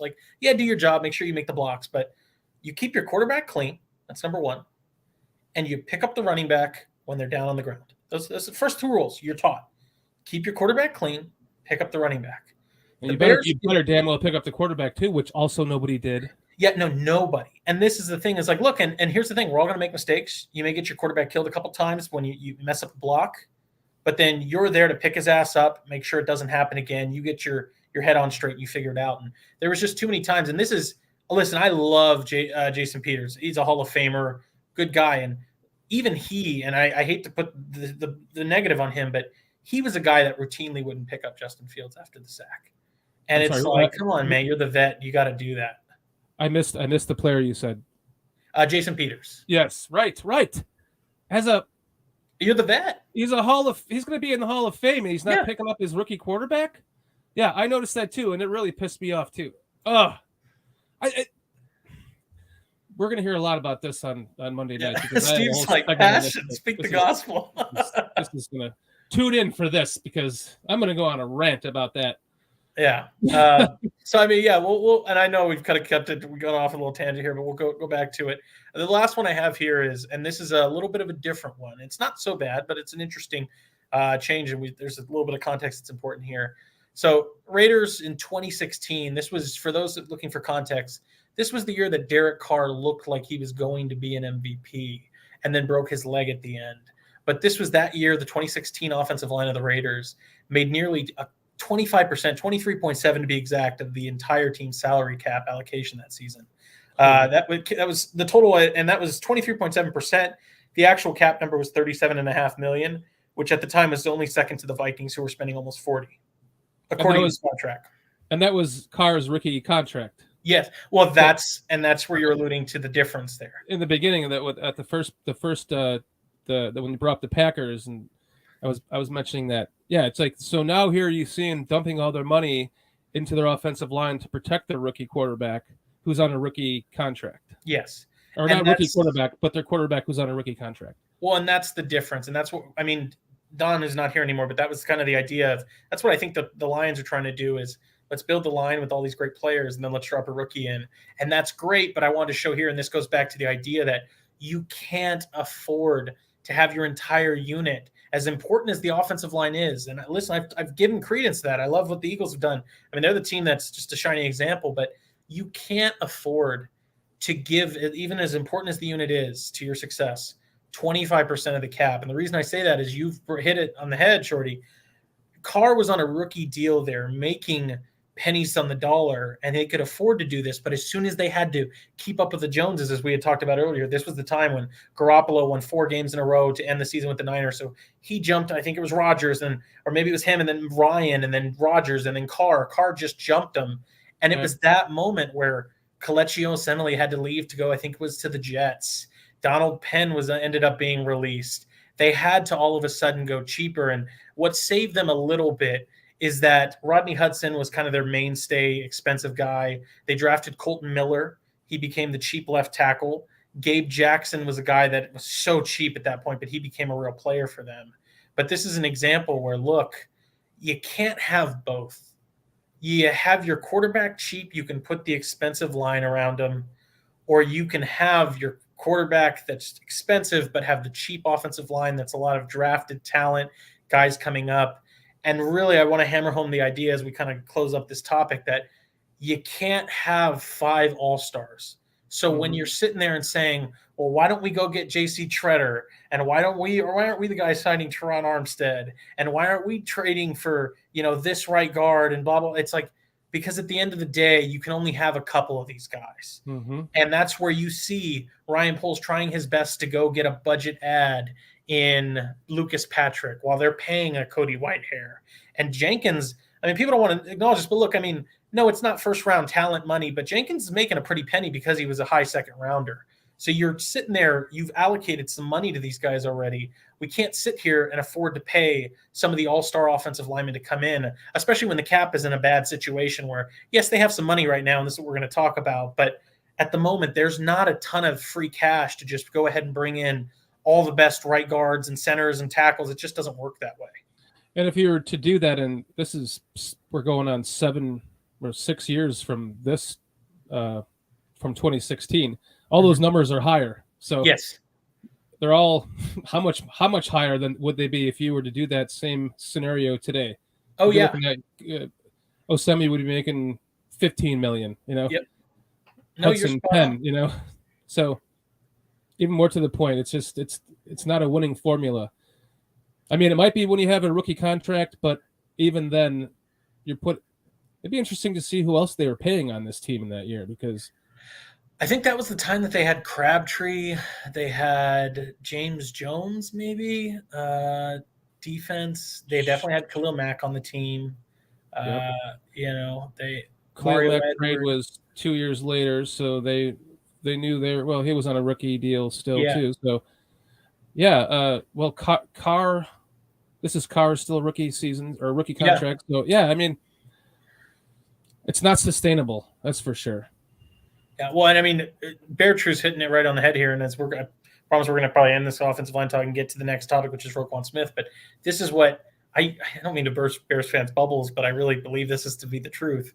Everybody thinks that the Bears are going to be flush with cash next year, and it means that Ryan Poles is going to go on a mega spending spree. Right. And this is just a philosophical belief, but you haven't seen him show that as a rookie when, look, he's not stupid. I mean, you don't get to the GM position if you don't at least know how to play your cards right. He understands what it would mean to get off on the right foot as the Bears GM and win some games and show off to the fans and to the city, to the organization that, look, we're going in the right direction. And it's clearly his incentive to do that. And even then, he still decided, I'm going to resist and I'm going to hand out smaller contracts to guys.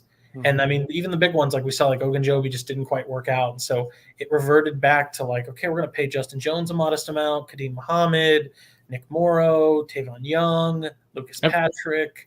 So go ahead. Everyone's pooping on the Ogunjobi mishap, but let's see what happens this year in Pittsburgh, and then we can talk. Maybe it was for the better. Yeah, well, and we'll see. I mean, the thing is, I have such a concern that Bears fans believe that we're going to go on some spending spree. And it's like, philosophically, the guy had every reason in the world to do some of that this year, even in a bad cap situation. And he resisted it. I just don't get the sense that next year he's going to go, you know what? I want the biggest paid receiver, or I want Elton Jenkins for $58 million. I don't see that. I see him that if when Fields pans out, I'm not even going to say if. I'm going to say when Fields pans out, he's going to be, I would imagine, kind of playing it a little bit like the Packers as far as how they have done things. Don't go out and get, they might not even draft a wide receiver in the first round. Well, and I kind of talked about this a couple nights ago. Let him develop the receiver himself. Yeah. Well, I mean, this is why I brought up Bear Truth's comment, because he's saying you got to remember too, is on the topic of Roquan as we transition to that, Darnell Mooney is going to need to get paid, especially in this wide receiver market. Everybody loves themselves some Darnell Mooney. That guy's going to want to get paid, and he's going to want to be paid handsomely. Yep. And then you got to prepare for the eventuality. And if he's Justin's security blanket, you better damn well make sure you pay him. Yep. And so that's the thing, is Darnell Mooney needs to get paid. And I mean, look, even if you don't, I don't think Darnell Mooney's, top 5 receiver, but the reality is, if Christian Kirk can make $80 million over whatever many years, over $20 million a year, I mean, we're talking about Darnell Mooney is going to be in that $22-23 million average. Yeah, there's another problem of a middle tier receiver setting the market for middle tier receivers. It's led everybody to go above it, because I mean, this is the problem, is if Christian Kirk can make whatever, I think it was like 80 some million over the course of the deal, if he's worth that much, and I'm AJ Brown, well, I'm not even playing. You know better. I'm worth way more than that. So that's like maybe the floor, and better to even come in at the floor. Meet me much higher than that. And that's what Darnell Mooney is going to be able to make that case if he continues to have another 1,000-yard season after this. And this will be, after this season, they can officially start making offers to him to extend the contract. Absolutely. And Bear Truth's on the point here too, where it's not just Mooney. I mean, Montgomery, you're going to have to make a decision on him. We'll see what happens. I don't think that they're probably going to pay running backs. I think, and I'll tell you, I'm a proponent of, I think you pay him. Now, I don't think you give him the James Conner deal, but maybe a 2-year fully guaranteed, like $12 million, $14 million deal. And he probably wouldn't take that, but probably wouldn't. Well, and this is the thing too, is like, I actually think his value is not just running the ball. He's really the heart of the offense. Like, the way I used to look at this team is, and I know everybody loves Khalil Mack, Akeem Hicks was the heart of the defense. David Montgomery was the heart of the offense. Those were the guys that everybody rallied around, and you knew that they were going to play their hearts out.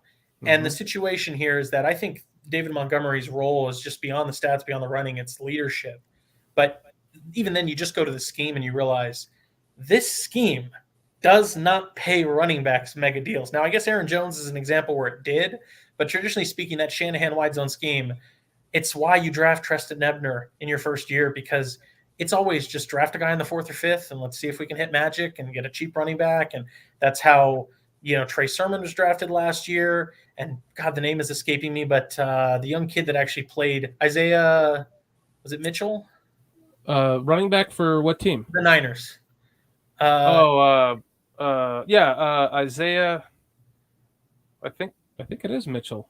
Yeah. Well, I mean, regardless, it was. Talking about though, yeah. Yeah, I mean, he's a perfect example that this scheme doesn't tend to pay the running back. So even if you're saying you're not paying him, just on the immediate docket, what you're looking at is if Lucas Patrick has a good year, you're probably going to have to re-up him. Darnell Mooney, Cole Kmet's coming to the end, so if he has a killer year, he's going to want to get paid. And the tight end market's relatively forgiving, but then you look at Roquan. I mean, you're talking about the edge rushers. Even if you let go Robert Quinn, Travis Gibson may want to get paid. You're going to need to pay some other guys to fill in. And that's the reality, too, is that a lot of guys on one-year deals. Right. I know everybody's like, oh, and Skokes, you're saving me here. Elijah Mitchell, he said. Thank you. It is Elijah Mitchell. I'm calling him Isaiah, but Elijah Mitchell, yeah. And I remember thinking, when Mostert went down, it's like, they're screwed now. But that's the perfect example. It's Mostert, and then it's JaMychal Hasty, and then it's Elijah Mitchell, and it's Trey Sermon, and it could be Herbert for the Bears. Yeah, so that's the thing, and that's the Herbert show, and then it's Ebner. And here's the biggest problem that I have with the NFL now is it's growing up. We all fell in love with our favorite players on our teams, and they stayed with our teams, and they retired, from our teams, and we got to love them and enjoy them their entire longevity of them being with our teams. And now it's kind of sucks in a way because you're not able to, like, for example, I knew that we needed a running back in that David Montgomery draft. That's who they were going after, a running back with that second round pick. And I was scouting running backs like a madman. And the first time that I saw David Montgomery, he ran a little sweep to the outside and did like a Walter Payton high step fake. And I was like, that's my guy. And me and my buddy, we both talk Bears all the time. So, he's like, I agree. That's him. And we were both so ecstatic when they drafted him because it's like, wow, they drafted our guy, and then he's really panned out. And he somehow he's worked on his speed and made his speed better. He's dedicated to the game. He loves the game of football. He loves the game of football. You want to keep those guys on your team. I personally would like to see Montgomery retire a Bear. Sure. I know that he's not going to. He's probably not going to. I'm hopeful he does, but I don't want to break the bank on that either and hinder the team just like you. So the reality of it is Herbert's probably going to take his place, and after that it'll be Ebner, and they'll have another running back in the wings at that point if they don't. Bears fans should just get used to that squad. Yeah, Bears fans should get used to the pick of a running back every year because this is just what this scheme does, and it's what happens. And I just love Montgomery. I hope he sticks around, but I know. I mean, Bear Truth, you brought up a good point there, and that's going to carry us into the Roquan Smith talk because I expect the crowd, the audience, to get a little, hot-tempered about this, and we'll kind of ease our way into it. But Shorty, I want to start with you and kind of your perspective on Roquan Smith, his value.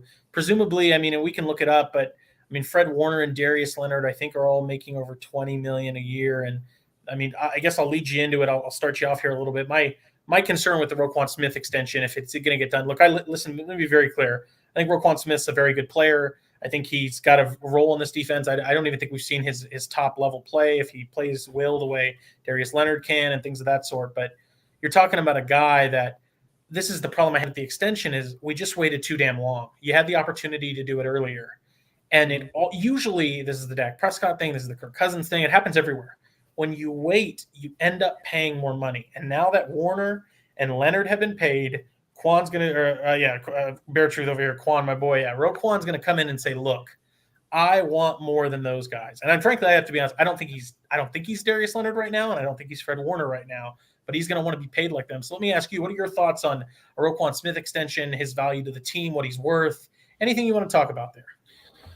Well, Roquan, it's a great subject because he doesn't have an agent. So he already held out his first year as a rookie without an agent. And I saw someone in the chat earlier ask that they think his mother is seriously his agent. Oh yeah, actually. Have you heard that? I'm not sure if that's true or not, but. So here's a funny thing. I started this because J2K, you brought it up. Like, isn't Roquan's mom his agent? It actually is. And Okay. it's a little like, let me be clear. It's not like etched in stone, but he doesn't have a specific agent. Right. And the belief that it's his mother and him working collectively together, nobody's going to know what he deserves in his interest. I can't blame him for that either. Yeah. I mean, I wouldn't want to give that percentage of my salary to an agent. I'd rather give it to my mother. Yeah. You know, I'd rather give it to my buddy. So what worries me is that maybe because we're going into training camp in just a few days now. So he's not re-signed yet, right? So you add to that, he doesn't have an agent. And you go back in the past, he held out his rookie season. So maybe what he's seen so far of the defense, he doesn't like a 4-3. And we don't know. I mean, I have heard Eberflus say out of his mouth in one of his press conferences, he called him a middle linebacker. I don't know if that's where he's playing or if he's playing the will spot, but he could be wanting to play the middle to make more money. They might want him to play on the will, but he doesn't want to play the will because he wants to make the highest contract of the linebacker position. So it might be causing him to have not already signed by now. So now you're looking at a potential holdout again because we're only a few days away from training camp. It's going to be the talk of training camp going into training camp because if they don't sign him, then he's going to become a free agent and they're going to have to either franchise him and give him how much money per year? No way. For a 1-year deal, piss him off more like they do everybody that they franchise. Allen Robinson. And now you're looking at a problem, right? So, I mean, that's where you first brought up the idea of trading him for a DK Metcalf, and I remember just thinking that it was absurd. But then the more you start thinking about it, we really don't know what we have in Roquan Smith in a 4-3. We don't know. We can't even sit here and definitively say what spot he's playing in. So. He might know that too, and there's so many different factors to this that we don't know about, unfortunately. But it begs the question: is it conceivable to trade him for a different position of need? Well, so I can't wait to get into this, and Chad, I love you because I knew that this would be like a hot topic where people are going in. I've started some comments. We'll get to them. We're just these are just ideas, okay? Yeah. We're not trying to upset anybody. It's just fun banter. Yeah, Shorty, let me be very clear to the audience. This is hypothetical. I actually was really, let me be very clear. I still want this. I prayed, I dream about it, but I also want to be clear. This largely went out the window when I saw them trade for N'Keal Harry. Because N'Keal Harry is the same type of body type as a DK Metcalf. And it's just talk. It's just discourse. A lot of fans. It's just fun to debate. That's all. Yeah, a lot of fans. You'll be happy I don't have the keys to the franchise because I would have called up John Schneider and made DK Metcalf a bear already, and Roquan Smith would be in the deal. But they might already have done that. It just they wouldn't do it. Who knows? And before we kind of deep dive into this too, the thing is that it makes it sound like I don't value Roquan. No, Roquan's a great player. This is the thing. DK Metcalf is too. What you value is his worth. Yeah, that's the whole point. In a trade for someone of equal worth to a different position. That's the whole point. It's like DK Metcalf's not a bad player. You don't just get DK Metcalf for here's Eddie Goldman. Like, it doesn't work that way. Right. So you have to give up an incredible backer. So I mean, and it potentially could be one that doesn't feel like he's the right fit and doesn't want to be there, and we don't know. I mean, well, and I mean, we'll kind of chat so you're clear. So we're clear. I'm not trying to dance around it. I want to go very deep into this, but there's a lot of different layers and ways to approach the topic. And Shorty and I are going to have a discussion. I'll try to link in some of your comments as they come through. But the general thing, one of the things you talked about, Shorty, was the idea that he may not be interested in playing in a 4-3. And we've heard Eberflus talk about him as a Mike inside backer. He may play the Mike. We'll see. I mean, training camp's right around the corner, so we're going to get to see it. But and I don't want to totally speak out of school because I feel like I heard or read it somewhere, but anybody's welcome to look this up. Don't take it as the gospel, but I swear I could have heard that there was beliefs that Morrow was going to be wearing the green dot. He would be calling the plays. Yeah. I've heard that too. And that's not like some huge story. I don't want to make it sound like, oh man, so that means they don't believe in Roquan or anything like that. It's just a very interesting. Well, that's what he's been doing, he was doing that at all the OTAs and the the camps that they already had so far. He was calling in the plays. Yeah, well, it's just an interesting fact, and I mean, we'll see what that means. And traditionally, your mic is the one calling the plays, so maybe that means Morrow's the mic. We'll see, but I thought it was a rather unique thing that, like, this is, somebody had said here, like, he's the leader of your team, so you pay him. And I'm like, I get it, he is a leader. I'm not denying that, but traditionally, you would think, okay, if he's a leader, then why isn't he wearing the green dot? But like I said, just interesting. It doesn't mean it. It's just to set the record straight. I love Roquan Smith. Yeah, I love him. I don't want him to go anywhere. I really don't. We're just devil's advocate here, So maybe I lost my damn point. Well, Nick's over here saying DK's mad overrated. So like, no, I mean, I just. Yeah. I'm sorry. Go ahead. No, Nick, I'm like, I just hang out. I promise you could still have that take. This wouldn't be just a conversation. This is necessities. We're going to have some film to go over too. But yeah, that's what I was going to say. I love Roquan, but it's just, we know what Roquan is in a 3-4. We know what he is. If this was Vic Fangio's defense and Roquan's contract was up, he might already have been signed by now. But the fact that Poles doesn't know what he is in a 4-3 yet, exactly what he is. I mean, there's no tape of him playing in the NFL in a 4-3. So I think there could be some hesitation there to go and toss him, like you're saying, these numbers where you get into this range where it makes you a little bit uncomfortable paying him this scale. Yeah, he's a great linebacker. We can all assume he's going to be a great middle or a great will, but maybe in some odd world it doesn't pan out that way, and Poles wants some evidence first before he's trying to decide whether he wants to give him that money. Maybe he's waiting for training camp to see where he fits in the scheme as they're going along and actually doing it with pads on, and then by before the season starts, he'll have that contract. Well, it's funny because I mean, Zach, you're kind of aligning with my beliefs here. Is that, look, I'm a Chicago Bears fan, as many of you are, and we love our defense, we love our linebackers, we love our tight ends, we love our running backs. And I'm not telling you to not love Roquan, but there is a certain point where, like, we're talking about the way the league is legislated today and how we play football and what's important. And I mean, as I talk about you, Zach, kind of aligning with my beliefs here, I wanted to kind of touch on J-Rock here, where he was saying, look, Jordan's talking about paying Mooney $20 million, but not Roquan. And to be very clear, J-Rock, if you haven't heard my takes, I'm not some huge fan of Mooney yet. I shouldn't say I'm not a fan. I'm a fan. I think he's a good player, but I'm not here championing him as some top 5 receiver. I actually think he has some lacking areas, which is why we're talking about DK in the first place. So it's not so much that I want to pay Mooney $20 million. It's that the league says you don't have a choice. If you're a receiver and you want your money and your extension, Christian Kirk gets $80 million.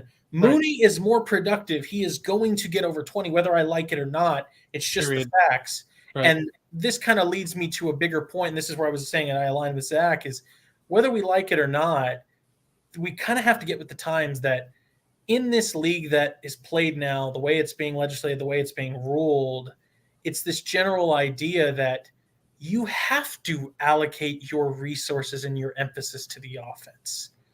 I want the run game back. That's why we're going to eventually talk about what the Bears could be, another franchise, because I love defense. I think defense wins championships. It's why the offense, the Packers offense, gets shut down every year because they lose to more physical, tough defensive teams and things of that sort. So it's not that I'm dismissing this, but there is a certain point to say, what is the value of a linebacker? And I guess we'll kind of get into that because, and I'd love, Shorty, if you disagree with this, I want to hear it. Let's be transparent and authentic for the audience here.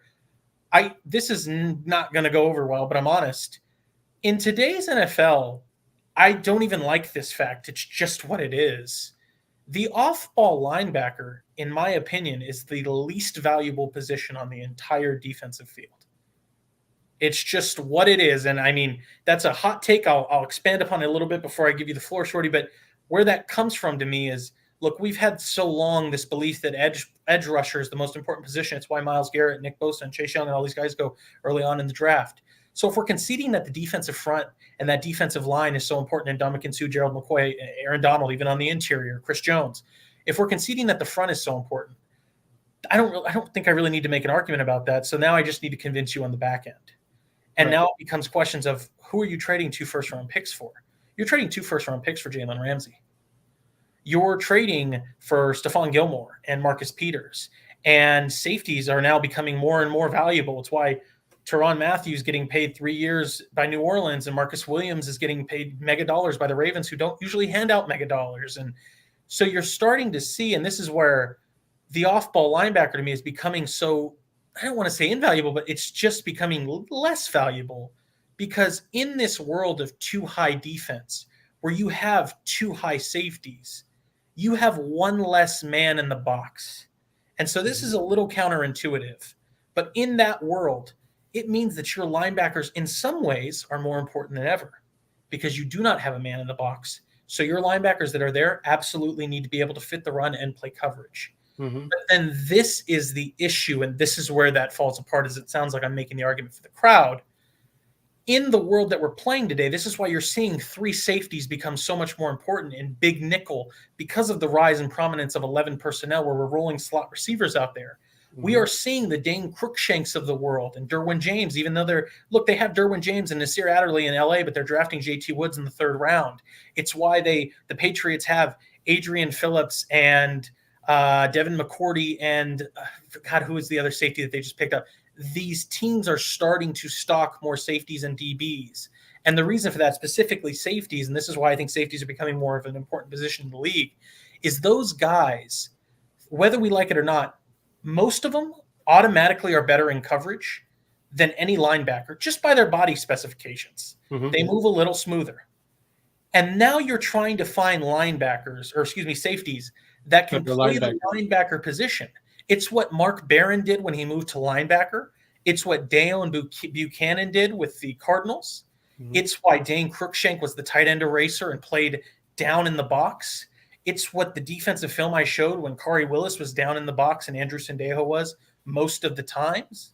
Mm-hmm. It's this situation where, why do we need to pay a linebacker $20 million when the safety market doesn't even demand that at the moment?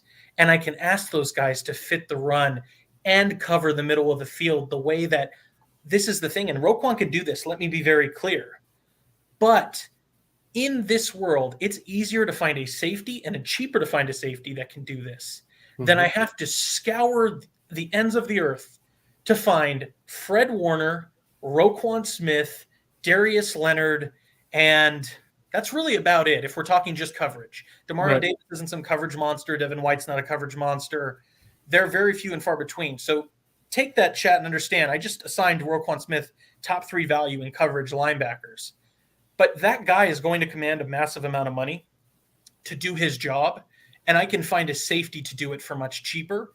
It's a situation where I don't even like this. I love linebackers, but they are becoming a devalued position in the league.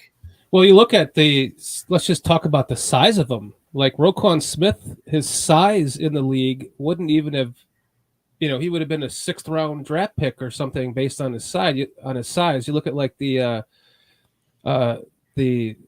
Fighting Illini team that had, somebody can pull it up here in chat. The linebackers on that Fighting Illini team, the middle linebacker Howard, he was an eraser. He was one of the best linebackers in college on a great defense that had Simeon Rice and. Come on, Steve Sigmund, pull up the names of the linebackers on that Illini team. You know them. And I wish I could tell you I know him. This is one of the areas I'm favoring. My point being is that the middle linebacker on that defense was a superstar that in today's defense would have gotten drafted in the 1st round easily. And the only reason why he wasn't then is because he was only like 6 foot tall. Everyone wanted that. Everyone wanted the big linebackers back then. Now we're getting into like this smaller linebacker market to where the Roquan Smiths, in the Whites on Tampa Bay, that body style is getting more and more smaller and more compact, and so therefore you're able to just say, like to your point, let's throw a safety in there, and that's why I asked Greg Gabriel that on the Byram Network, and because I was actually pretty happy with the Cruikshank signing, and then when they drafted Brisker, I started thinking, well, gosh, what are they going to do with Cruikshank? And I thought, oh. And then I asked him about it, and yeah, he confirmed it. And it just kind of something that came to me without even realizing that that he's been doing that for a while with the Texans, because I haven't really paid that much attention to the Texans. I'm such a Bears nut that I defer to you on those things, but they just drafted Jalen Petrie in the second round. I mean, you want proof of this? Yeah. Hey, they drafted Christian Harris. They drafted an off-ball linebacker. They drafted him after they drafted the safety Jalen Petrie out of Baylor. Look no further. This is where the league's going, and I don't take joy in this. I like linebackers. Fred Warner's my nightmare fuel. I think he's awesome. Darius Leonard, I showed the Colts tape where the guy's making such an impact, and Roquan can be that. This is why he has value. I'm not just saying give him away for a bag of chips. And I mean, Mr. Inglewood and Phillips here were saying Kevin Hardy may be the guy you're talking about. But I mean, this is a situation. Yeah, Hardy. Yep, Kevin Hardy. I mean, I want to touch here because Polachek, Hardy, and I think who's the middle linebacker though? It was Howard, wasn't it? Somebody will answer in there. I just wanted to get the question out there, but yeah, go ahead. But yeah, I mean, we have. I want to be like Bear Truth. You brought up a good point here. Like Jordan, the Rams have a very good offense that scores. The defense on that team attacks and is coached well. Yes, and Bear Truth, you're spot on. But also understand. I mean, God, you're going to make my case for me, and I know it's not what you're trying to do, but I appreciate it. When we played the Rams earlier this year, week 1, I'd find the tweet and put it up and just retweet it. But the argument I was asking for is with the rise of the too high defense, the way to really break this, and I'm going to get to Nick's thing here about are we going to start seeing a resurgence of the run game? The way to break the too high defense is you punish them and you penetrate and you run the ball hard and you force them to bring the safety down in the box to maintain integrity and you bust open that defense. And that is what I was hoping the Bears would have done in that Rams game where, look, run trap. They're a attacking defense that likes to over pursue, get them downfield, and then hit with a draw or a trap up the middle. And the reason for that, and this is where I'm saying, Bear Truth, you're making my point for me. When you think about the Rams defense, where are the resources allocated? They have Leonard Floyd. They have Aaron Donald. They had Michael Brockers. They have, what's his name? He came from the Lions. Ashawn Robinson. They have Greg Gaines. They have Taylor Rapp, Jalen Ramsey, Darius Williams, Troy Hill. I'm not even making it up here. I can name you their middle linebackers, but why do you think I haven't? Is Troy Reeder a guy that was making that offense better? Mm-hmm. Ernest Jones came in and made some plays for them. He was a 5th-round pick. This is a situation where, whether we like it or not, you do not need your linebackers, especially your off-ball. This is why I say you were using the term off-ball. Mm-hmm. On-ball linebackers, Khalil Mack, edge players, Leonard Floyd, yes, they're edge players. Think of them as an extension of your front 7, your D-line. Off-ball linebackers, guys like your Mike, coverage linebackers, yes, linebackers that are out in the flat. Yeah, the Rams haven't even prioritized this because they do not see it. They went out and said, you know what we're going to do? We're going to go get Aaron Donald. We're going to go get Leonard Floyd. We're going to pay Leonard Floyd. We're going to pay Aaron Donald. We're going to go trade 2 first-round picks for Jalen Ramsey. We're going to draft Taylor Rapp in the 2nd round. We're going to draft Will Fuller in the 4th. This is a situation where they're not looking at it like I have to sit here and go get a linebacker. Now, Bear Truth, I'm scrolling to your comments. You're probably going to bring up that they got Wagner. Yeah, Wagner's an interesting piece. We're going to see what that does for them. But this is something that they're just now adding. It's not something that's been a core tenet of their defense. Mm-hmm. And the league changes. The league changes so much.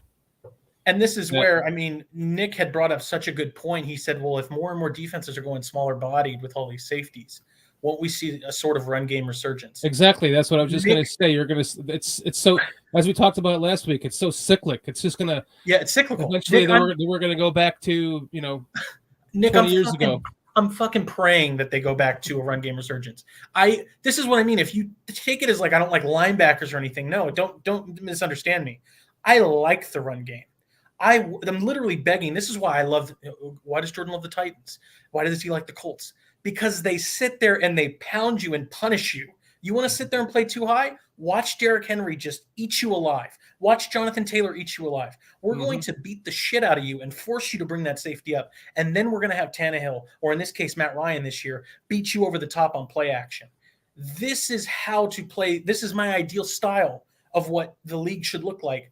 And this is where I do have a problem with the way the league is legislated nowadays and the way it's ran. I'm hoping, and this is where it is frustrating, more teams are not forcing to punish the run. But, I mean, not to give credit to the Packers, that's why they drafted an A.J. Dillon, because they have a guy, a real basher now, that's going to punish you when you play too high. And so, yes, to answer your question, once the league is cyclical, this is exactly, I mean, Shorty, you and I were talking about this last week. What happens when you bring a small slot receiver in? Well, now we have an impetus on getting the right small shifty nickels. Okay, well, now you're going to put a small shifty nickel in. How do I beat him? Well, now I'm going to get a big power slot, a Drake London type guy to be bigger than your nickel. Okay, well, now you have the big nickel guy, or excuse me, the big power slot. Now I have to play big nickel and bring a big safety down there. It's just, this is the league. We're constantly, this is why football's so great. It's a chess game. You do this, I respond with this. You respond with this, I respond with this. Yep. That's exactly what's going on. So, Nick, you're right. I hope we get there. But right now, this is where, I mean, you're going to see, I'm going to not contradict myself, but you're going to see I have some very articulate thoughts about like the way I want to see the Bears play. I'm happy that they're back in an even front. And I actually want them to play a outdated style of defense because to me, always try to be a step ahead. If you know that you're going to be playing chess in the league, it's hard because if you're too quick, you definitely don't succeed. And I'll give an example of that. This is the Seahawks, who I love, were too late to shift out of the middle of the field closed defense cover 3, and it's bit them. Mm-hmm. And if you're too early, you do not capitalize. Mm-hmm. But the perfect spot is to get there just ahead of everybody, where you're zigging when everybody's zagging, you're juking when everybody's jiving.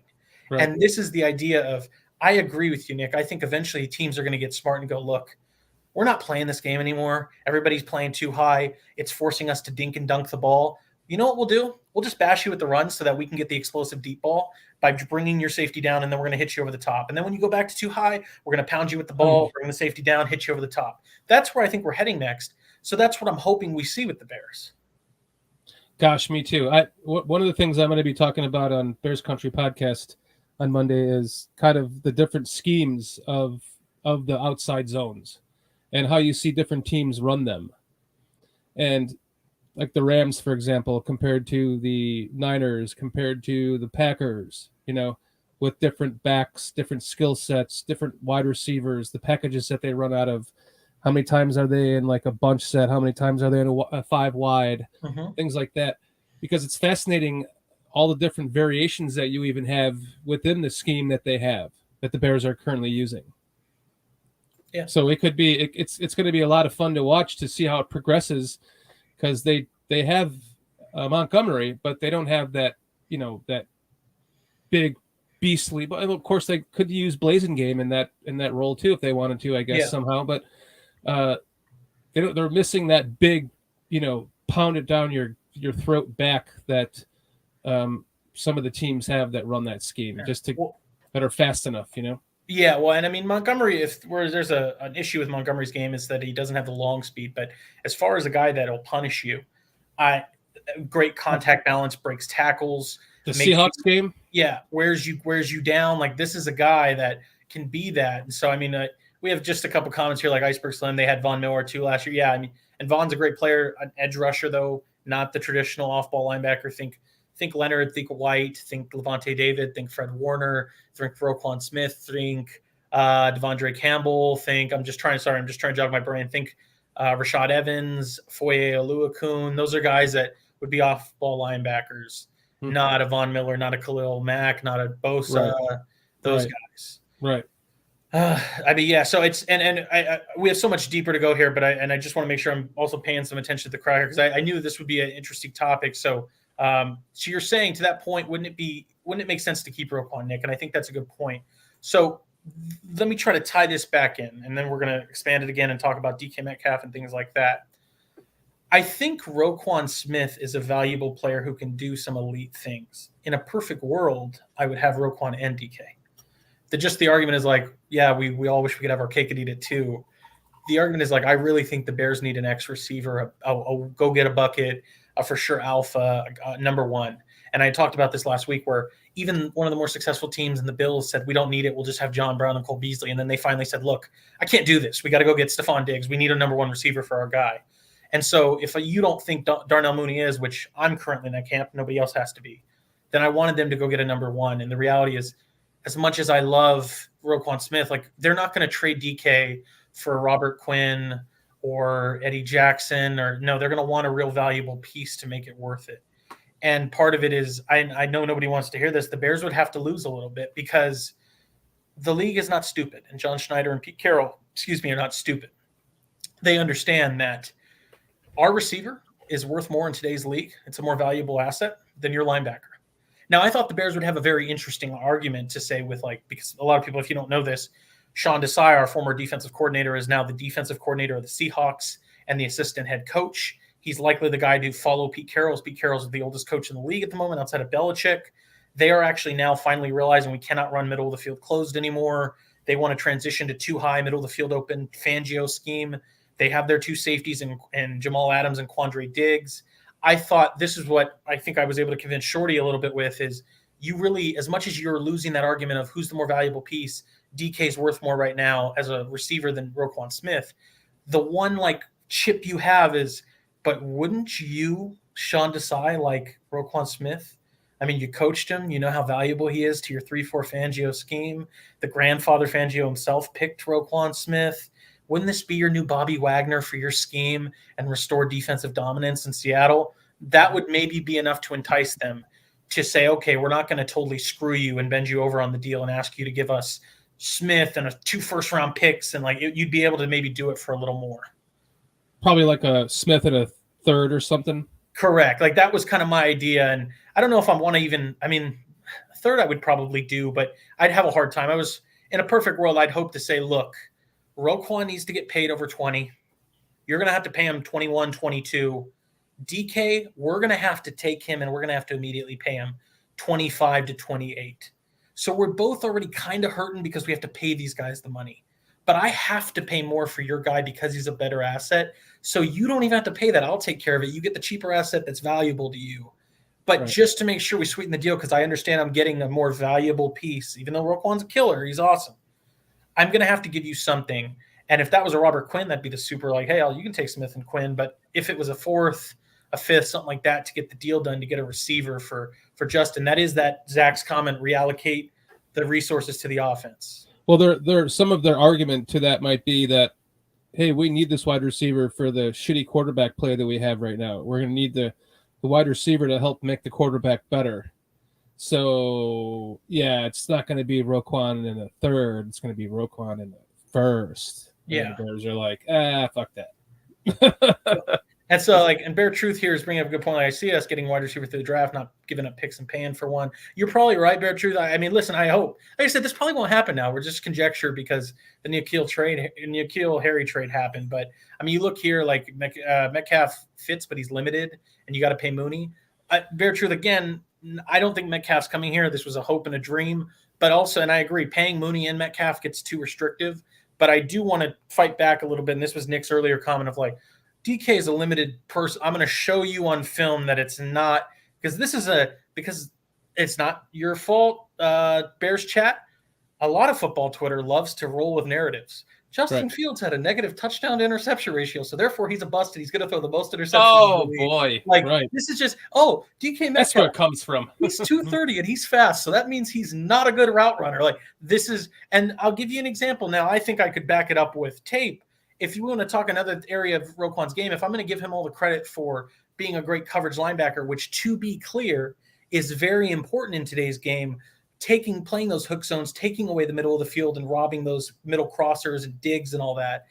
The issue, though, too, is I just said because you're -1 in the box, you also need your running back to fit the run really well. And if there's an area of Roquan's game that I don't think he does exceptionally well, I don't think he fits the run so well. Now, somebody's going to bring up that he has as many tackles for loss as Ray Lewis and all that. That's great.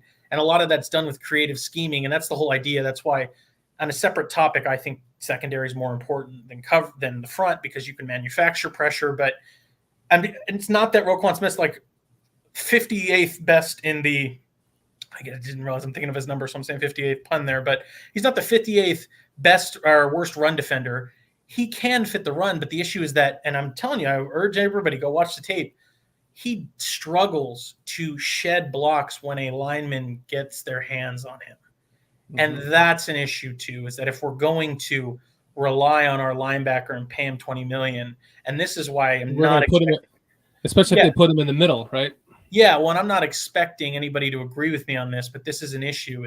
This is why I don't think Roquan's at the same level as Warner or Demario Davis or any of these, some of those higher, Darius Leonard, some of those players where Darius Leonard's a little less, he's more of a coverage guy, but Demario Davis is a perfect example, and even Fred Warner, Bobby Wagner, Devin White, Michael Parsons. these guys that they are able to not only play coverage, but they do fit the run better. And they are at a different level than Roquan. Roquan Smith, he's an A-, but if we're going to pay $20 million, don't we want the A+ guy? That was the argument before, Shorty, where I don't want to pay Kyler Murray. He's A-, he's a good player. But if I'm spending all that money, give me the real McCoy. This goes to like what I was saying before. Like, we don't really know what he is in a 4-3. So if he wants to be the middle linebacker to get that middle linebacker money over the will money, over the other line, he wants to be the highest paid linebacker, right, for his position. That's typically the middle linebacker. So you put Roquan, and thank you for everyone in chat that got his name, Dana Howard. Yeah. If you put Roquan in the middle linebacker position, much like Dana Howard dominated in college in the 90s, for the Illini, and I don't even I think he might have been a 6th round pick if he even got drafted. What even Urlacher had trouble in the middle in the beginning because he didn't have that. If you remember, I know you remember, but if everyone else remembers, Urlacher was playing the will position at first, and after Smith came in, I think he had 1 year of middle linebacker under his belt before Smith came in.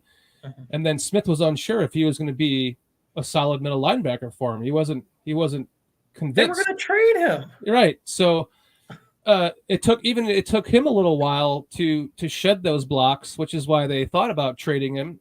So then they had to get those big fat asses up front to keep the offensive line from coming barreling down on him and taking him out of the play. So what's going to happen to Roquan Smith in those situations if he is the middle linebacker, which to me means he should be the will.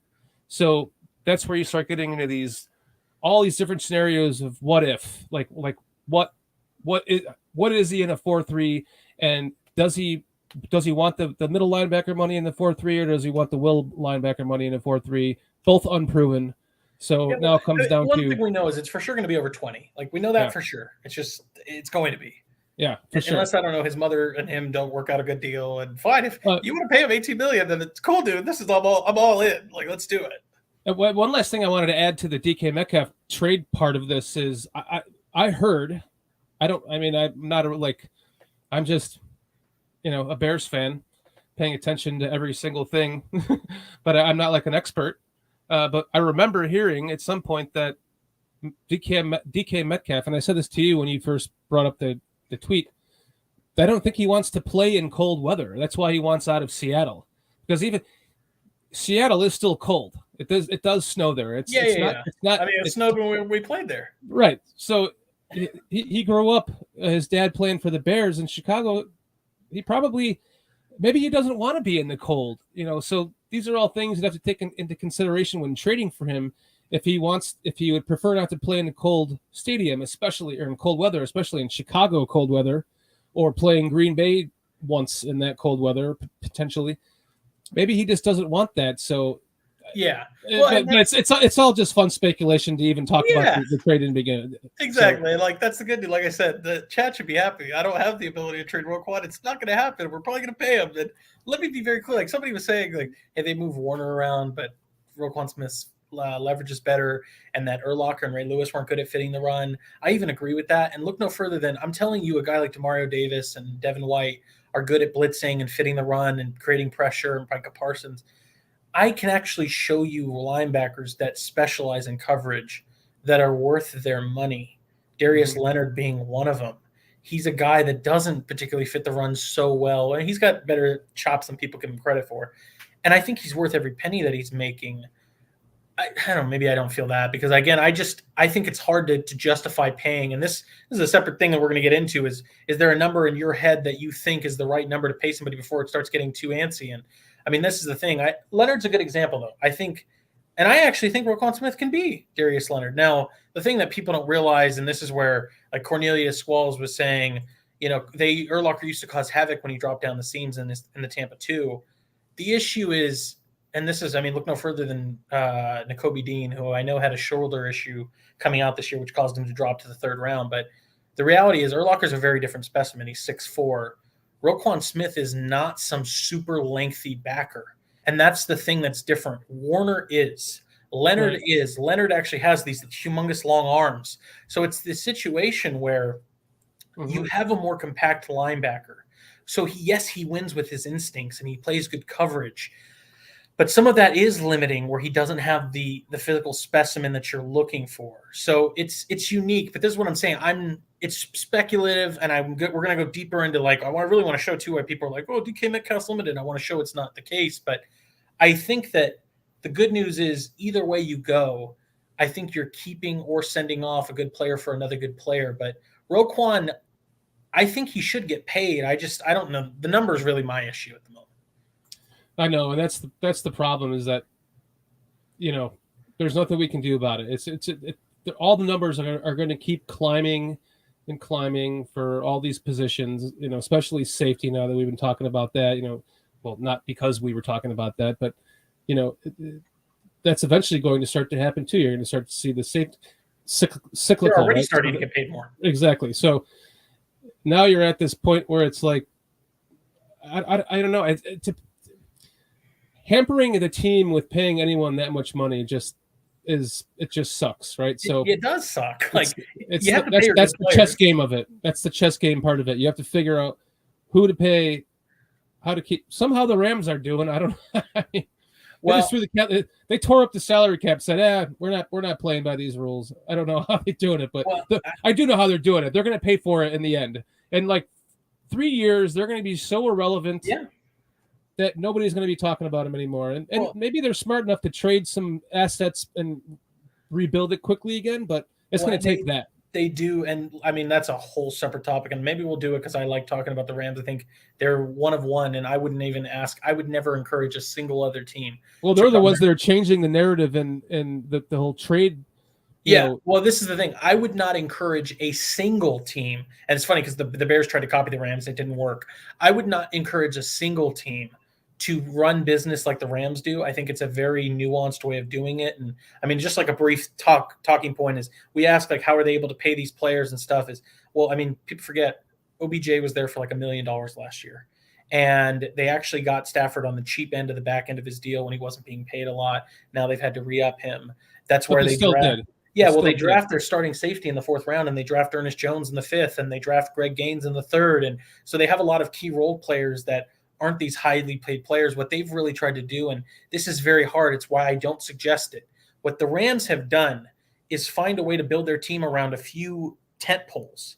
It's Jalen Ramsey, it's Aaron Donald, it's Matt Stafford, it's Cooper Kupp, it's maybe and Rob Havenstein didn't even get paid a ton of money, or Andrew Whitworth, but they have found a way to say, look, we're going to pay the veterans that we know are going to galvanize the team and really be difference impact players. And then we're just going to fill it with a lot of role players that are cheap.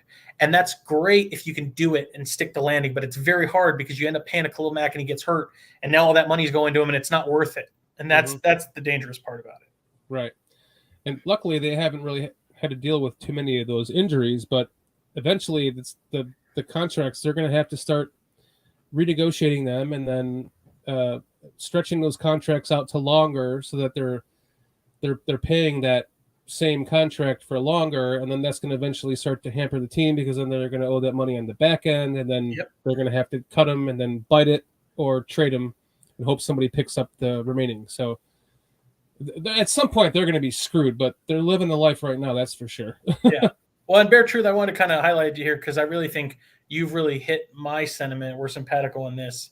This is the thing is when you're going to pay somebody $20 million, and we're talking about Roquan making over 20. Part of what makes Leonard so special and what makes him the maniac is he does create turnovers. There's no denying it.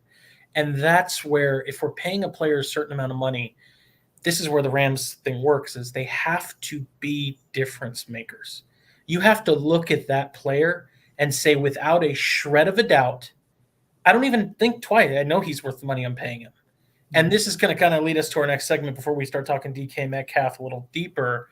But this is, I mean, and Bear Truth, to kind of finish what you said here, but Roquan's pursuit will be way better. I totally agree. If anybody's, you want to find the issue with Darius Leonard, and he's still very good. He's a great linebacker. Deserves everything he's being paid because of the turnovers he's forcing.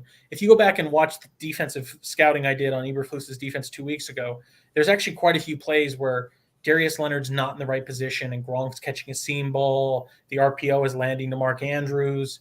He doesn't have the instincts and coverage that Roquan does. But this is where it talks about, and this is where, Nick was asking, why don't we just run the ball more? Why aren't teams running the ball? Because the way that teams, and this is kind of the downside of analytics have infiltrated a lot of these teams.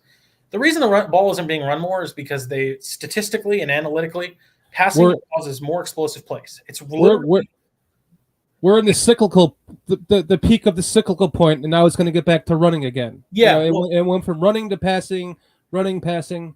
Well, and this is the thing. As far as analytics go, passing the ball is more productive and more efficient than running the ball. Even if we don't like to admit that, it is. Getting a bigger chunk of yards happens more frequently on pass plays than it does run plays. So that is part of what's going on, where I could run, but if I have 1st and 10, 2nd and 9, whatever, it just makes more sense for me to try and get the big chunk of yards.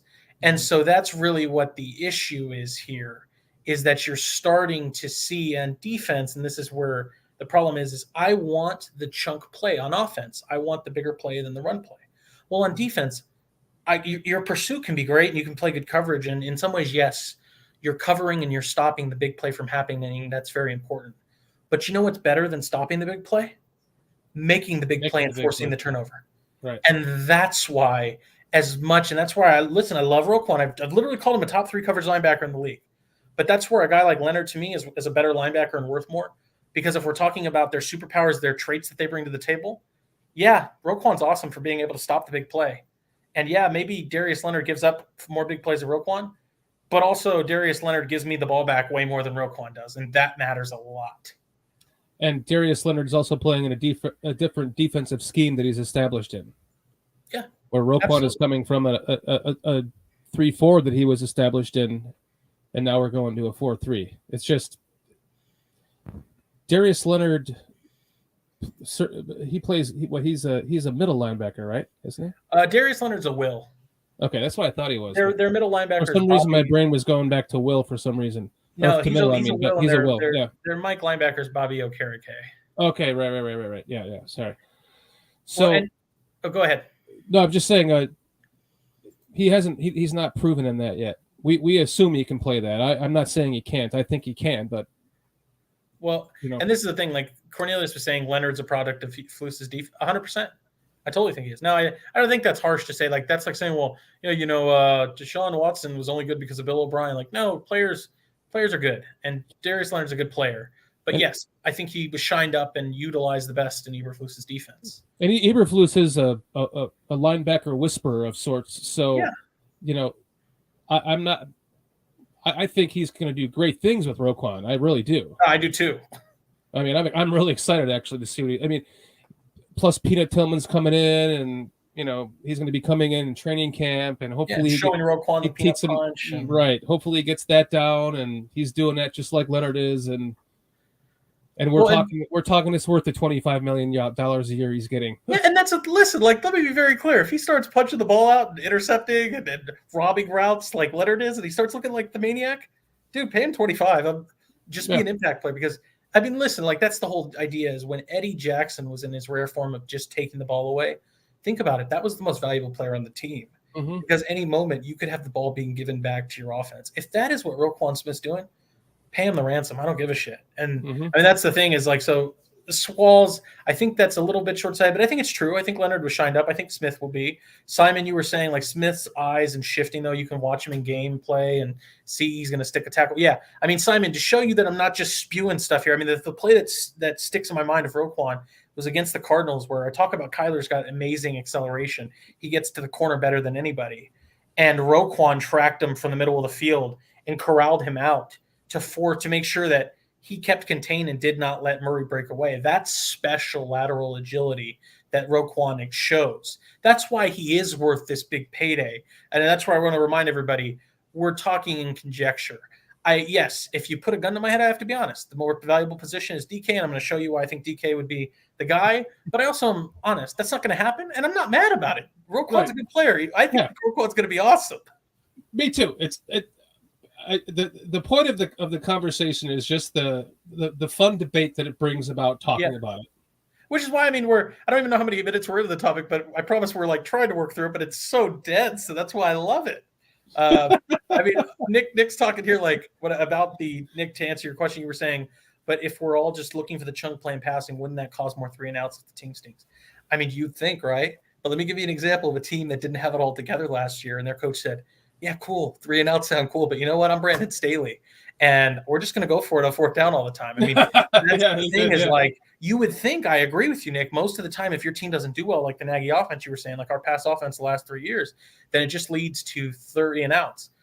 But the thing is, and that's where getting the quarterbacks right, when you have Joe Burrow, where he came out and said, I took a lot of sacks because I didn't give a shit about punting. I'm trying to go for the big play to extend the drive. When you have that mutant quarterback, Justin Herbert, Joe Burrow, Pat Mahomes, it's okay to try to go for the big shot, because then you have Tyreek Hill where Patrick Mahomes has scrambled 15 times around in the backfield and then drops a 70-yard bomb. Right. I mean, I hope that answers your question, Nick. Simon saying, pay him 45. Yeah. If he becomes maniac, dude, I'm with it. Pay him. That was the whole thing is like, and Murray got paid. Yes, renewable. Murray did get paid. But, we're talking about Eddie Jackson got paid after that big deal, and it's been very underwhelming because he hasn't produced the same. But listen, like, I'm not happy that it didn't turn out the way we hoped, but that man deserved to be paid for what he was doing. And if you want to tell me, this is why it's kind of sweet. I said earlier they should have paid Roquan a long time ago, and it would have been cheaper. But the one benefit is in this case, you get to do a 1-year trial run. And it's good and it's bad. It almost hurts either way. And the good way is if Roquan sucks, you just let him walk and it's no big deal. We obviously don't want that. If Roquan's awesome, then it kind of sucks because you have to pay him more than you should just paid him early. But you got to try it out and see. And if it's good, then you're okay spending the money because you know what you're getting in him. But then you're probably going to have to franchise him. Yeah. Well, and yeah, it's tough. Then he's going to be making how much a year? Yeah. And Nick, you're saying that sounds very inefficient long term. I agree. I think that's why we need to go back to the running the ball. And that's why I'm like standing for the Colts, the Titans, and teams that actually punish and run the ball. Nick Chubb, guys like that. But yeah, it's interesting. So I will touch on one more topic before we talk a little bit more about the DK aspect of it. Something I want to touch on, Shorty, is, I mean, I'll start by telling you and giving some examples of where my money line is. And I should probably allude or let the audience in. I'm a very frugal person. It's not even my money. And I have some weird thing of like, you can't go over this amount, because it doesn't really fit in today's money. This is probably okay 3, 4, 5 years ago, but now everybody seems to be making over this, whether you're a safety, a tackle, it doesn't matter unless you're a tight end. That's the only position that's for whatever reason gets screwed. Mm-hmm. To me, $20 million is my, are we sure we want to spend over 20 for that guy? That is my number. And something I had mentioned earlier that I really think is salient is the idea of, if you're going to spend over a certain amount, what's your amount? Mine is 20. If you're going to spend over 20 million a year on somebody, for you to feel okay, you almost have to just think of the person's name and go, no, trust me, it's worth that. That's you silly. That's totally worth that amount of money. Mm-hmm. And to me, where it doesn't add up is it doesn't tend to work enough. Very seldom do you pay somebody 20 and you're okay. And the reason for that is it's not even about the money. I just said that. These owners have tons of money. 20 million is now like the 10 million mark. It's not even like it totally cripples you. Right. But there's something about the $20 million number to me, and I think there's probably more people. I mean, Bear True saying, me too, 20 million.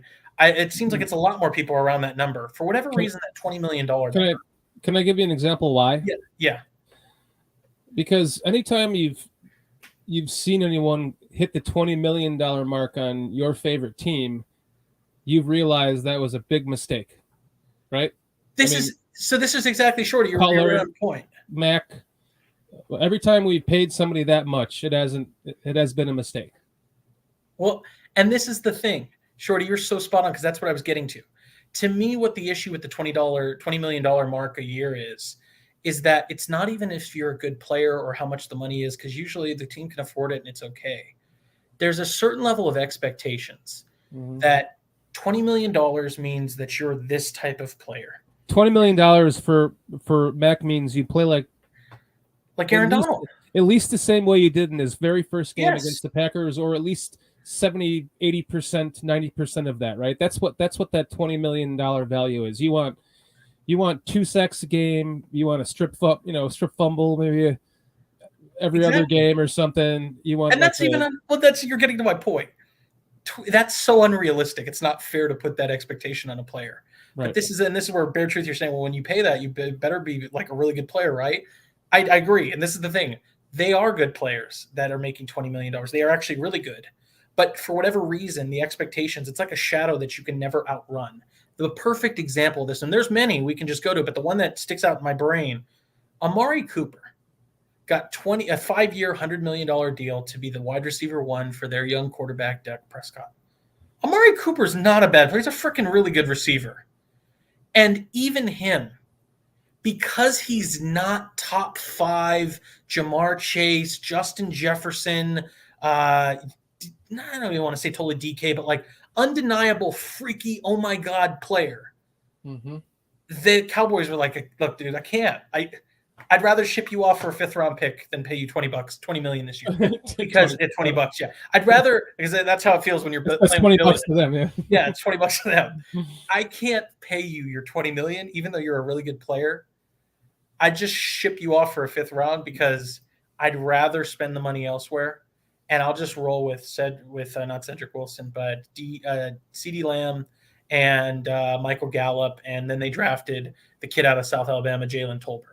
I kind of like your $20 analogy. You should just go with that from now on instead of that guy's not worth $10. Yeah, well, because he's not worth $20. Yeah, we're talking millions. We're talking millions, but I just said $20. No, you're right. It's funny Make because that your motto, Jordan. There you go. Because that's the thing is, because that's just you have to think of it in terms of your own money, right? In a way, right? Yeah. Well, because you're thinking of it in terms of your own money, like because you said you're frugal, so yeah. You're thinking of it in terms of what would I spend $20 on, or what would I spend $100 on, right? That's the thing. It's just simple economics. If I'm going out and having a cheeseburger, the $20 cheeseburger better be the most ridiculous, amazing cheeseburger I've ever had in my life. Otherwise, I just feel underwhelmed. And yeah, I mean, that's like most of them now, though. Yeah, maybe that's an over exaggeration, but it's the same idea. If I go out and spend $100 on a steak, just the steak, no potatoes, anything, just the steak, I'm always going to be underwhelmed unless it just blew me away, unless I was just unfreaking real. That is the NFL problem. When you tend to pay a guy $20 million a year, and that's just a receiver, but it goes anywhere. I mean, you can think about Bobby Wagner, who's going to get paid, and other players that get released because you're just you have to be. Khalil Mack became an expendable asset because look, dude, you're getting paid over 20, and we need you to be consistently killing it. Not halftime, not quarter time. I need to undoubtedly, without a shred of doubt, know you're the best player on the field. Otherwise, the $20 million is not worth it.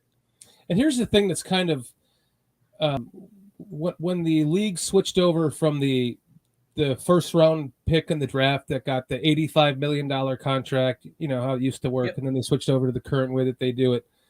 That really caused everyone to play balls out in their final season to get that big contract and then just go, I earned it. Like Eddie Goldman, there's an example for you. Eddie Jackson, there's another example for you. I mean, I'm not going to say Khalil Mack because injuries played a lot of that. The guy was still trying his damn best to earn that contract, but you know, after the first game, it didn't pan out. I mean, it didn't. Nothing compared to the first game, I guess is what I'm saying. He played well, and I know he had 5 sacks in 5 games last year before he got injured, something like that. He was on his way to have, if he would have continued playing that way, he would have had 10, 12, 16 sacks right along with Quinn last year, but he got injured again. So it just seems like when players, you can always tell, and me and my friends joke about this all the time. It's like, oh, you know, he's going to play well this season. It's his final year of his contract. He's going to have the best. Just look out for him. He's gonna nail it this year. They're going to be awesome.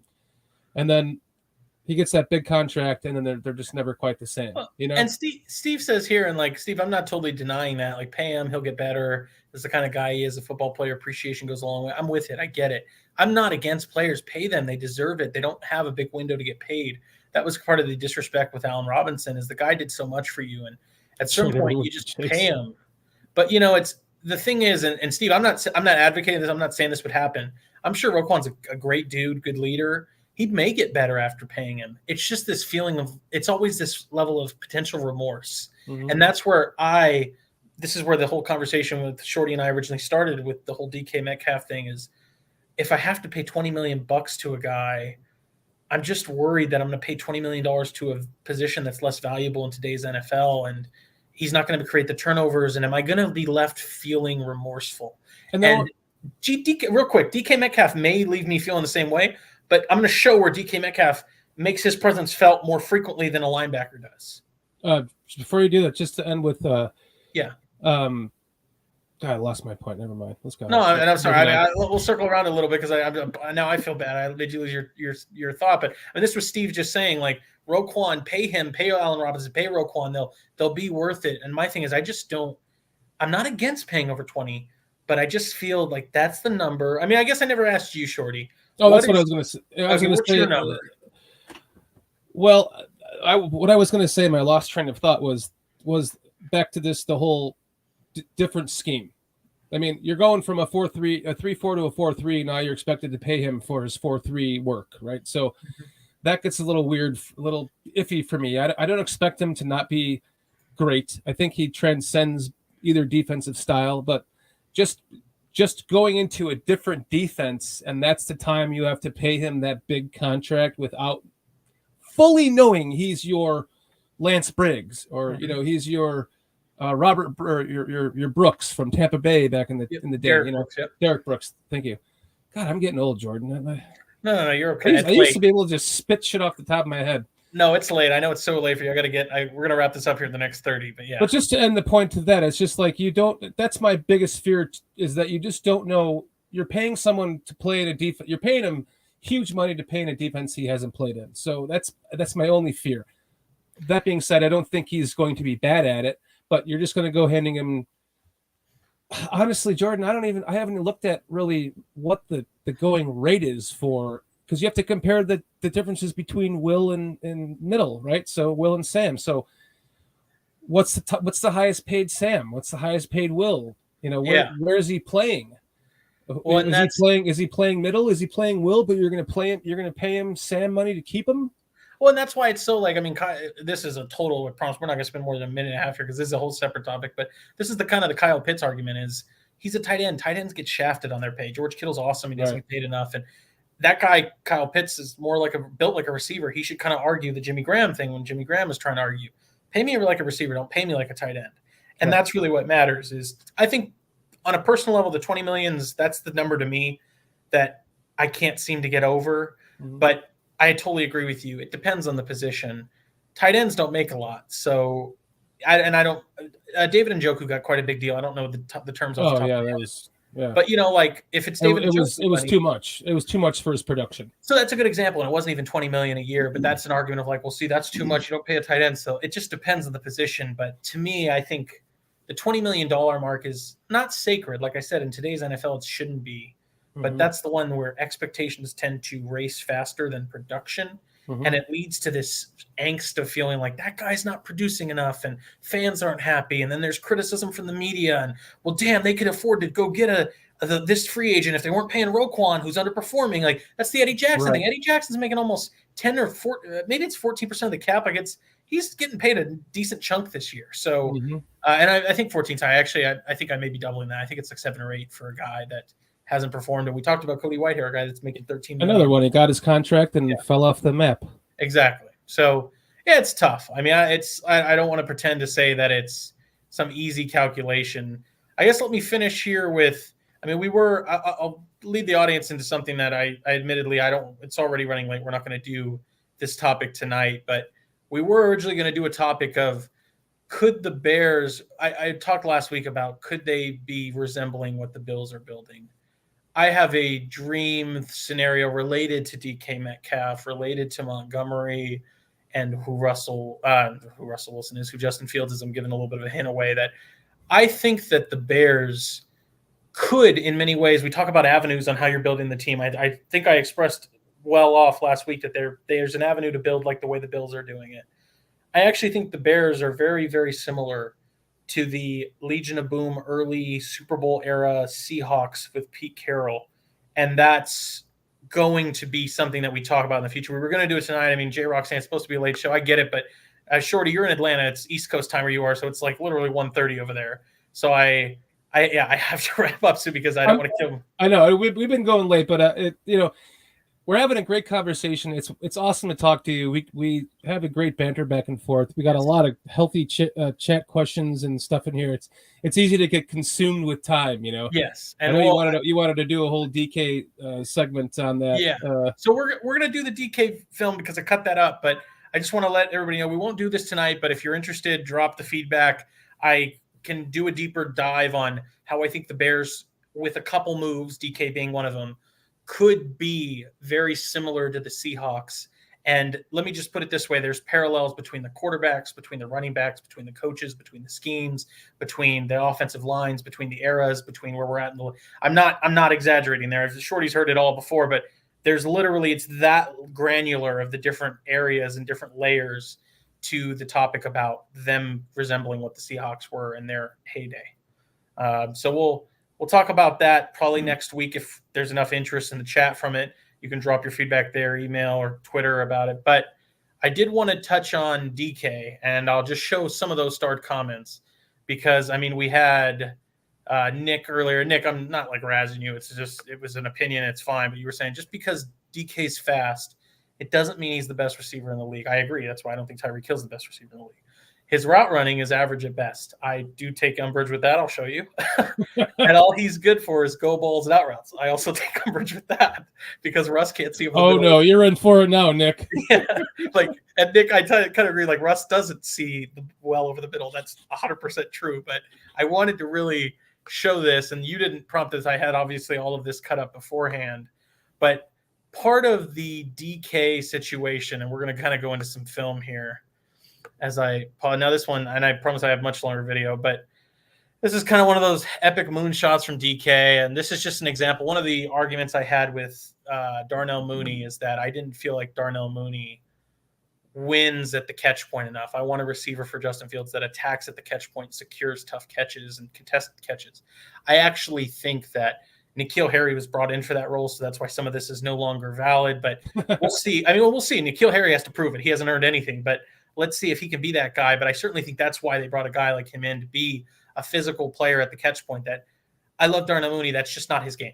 And maybe he doesn't have the speed, but he could be a possession receiver for sure. Correct. So let's kind of show this here. So this is the typical moon ball from Russell Wilson coming down here. Now, it's not my favorite clip because it's not like he's fighting through all the contact, but I mean, has to literally go up and get the ball, high point it in midair, and then come down with, contact from, who is that, 37 coming down on him, and then obviously 31's having a hard day. But just an example there of DK using that speed. And Nick, I know I'm pandering here to your whole thing of he just runs go routes. So I'm going to show you difference. But this is an example of him. This is what Justin Fields needs. Drop that deep ball into the basket, go up, high point the ball, fight for it, and then come down with it despite contact. It's beautiful. I think Fields puts that ball ahead of him and he catches it on the I do run. too. Yeah. I do too. But I mean, that's showing that, look, DK's tracking the ball in midair and then is locating it, getting up on the hops, going up to get it. No, I'm not telling you that the catch point is contested, but mind you, he has to come down with that. Control possession. You could even see there on the pass that Wilson's height prevented him from getting that ball over the hand that was coming at him. So he had to take some off the throw that underthrew it. Absolutely. He lacked that extra 2 inches. Absolutely. Okay. So then that's just one play. That's your go route, Nick. I totally agree that you're not going to catch much from there. Yeah, Nick's over here saying, still a go route, though. No, I get it, Nick. I get it. Just give me a second. I promise I'm going to show you some difference. But I want to get to the one plays out because I've got a much deeper segment on it. Is this the same play? Oh, no. Did I actually let go of the wrong video? I did. Okay.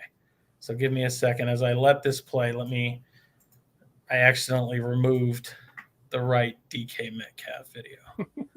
Okay. It's okay. You'll get it. There we go. So let me go ahead and show this. So this is actually what I think the N'Keal Harry role will be.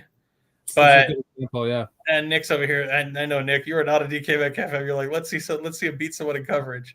Well, I mean, that depends on what you call beat. This is exactly what I think Fields really needed because Kmet wasn't doing this, and neither was Mooney, and nobody really was last year. But DK Metcalf here is at the top of your screen, left-hand side.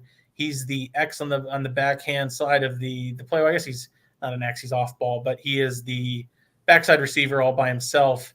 Top of your screen, he's fighting through the coverage there, and then just uses his body just perfectly to just go up and win at the catch point and go, you can't stop me. Yep. That's mine. Yeah.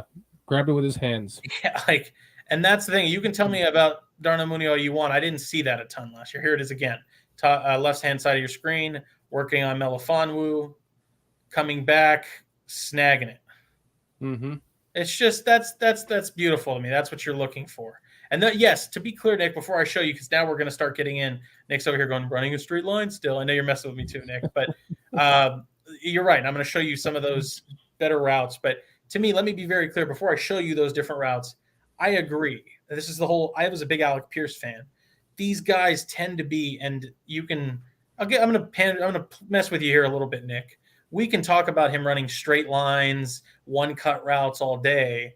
It didn't stop Calvin Johnson from being one of the most dominant receivers of all time. It doesn't. I don't care how you win. I talked about this last week. Just win. And in this case, I don't need you to be some super finesse or outrunner. I've got Darnell Mooney for that. I just need you to be a killer at the catch point and run 4.3 down a straight line and then be a 6'4", 230-pound receiver to then use your body to outmuscle DBs and win the ball for Justin. Like, that's the idea. Quick side note. For anyone that doesn't know, I never really explained it, but I had to move to Atlanta for my wife's work. But I did grow up in Chicagoland. But the town right next to mine is where Calvin Johnson went to high school. Oh, I didn't realize that. Crazy. Yeah, absolutely. And the renewables here saying, can we draft and develop our own DK for mad cheaper? I wish, and maybe it'll happen. This is why I say I don't really think Metcalf's a reasonable option now anymore. But especially because you have Eberflus as a coach, I don't think they're going to ship away a defensive piece for a receiver that just doesn't seem like how they're built. But this is what I was hoping they would have done this year by drafting a George Pickens or an Alec Pierce. But that doesn't stop them from like a Cedric Tillman next year from Tennessee, if that's the way they want to go about it. And in many ways, don't get me wrong, Renewable, I think if you want to do that, that's okay. It's certainly cheaper. I like Metcalf for a lot of the ridiculous reasons, like his dad played for the Bears and things like that. But I think we can to answer his question. Yeah. No, I agree. I mean, nothing's impossible. Bear Truth, Metcalf has little bend, physical specimen, but if you don't sink your hips, I'm not a doctor. It's just something's going to break unless you just stay same. Yeah, well, and this is Bear Truth. You're speaking some Bear Truth, but you're speaking some Bear Truth because the whole idea is with these bigger receivers, they don't sink their hips enough to do more intricate routes, China's, things like that. And I tend to agree. He's not Terry McLaurin, Hunter Renfrow. That's not his game, but I'm going to show you a little more than what people want to let on. So in that case, Nick's saying, so in that case, wait for another 6'5" dude to draft.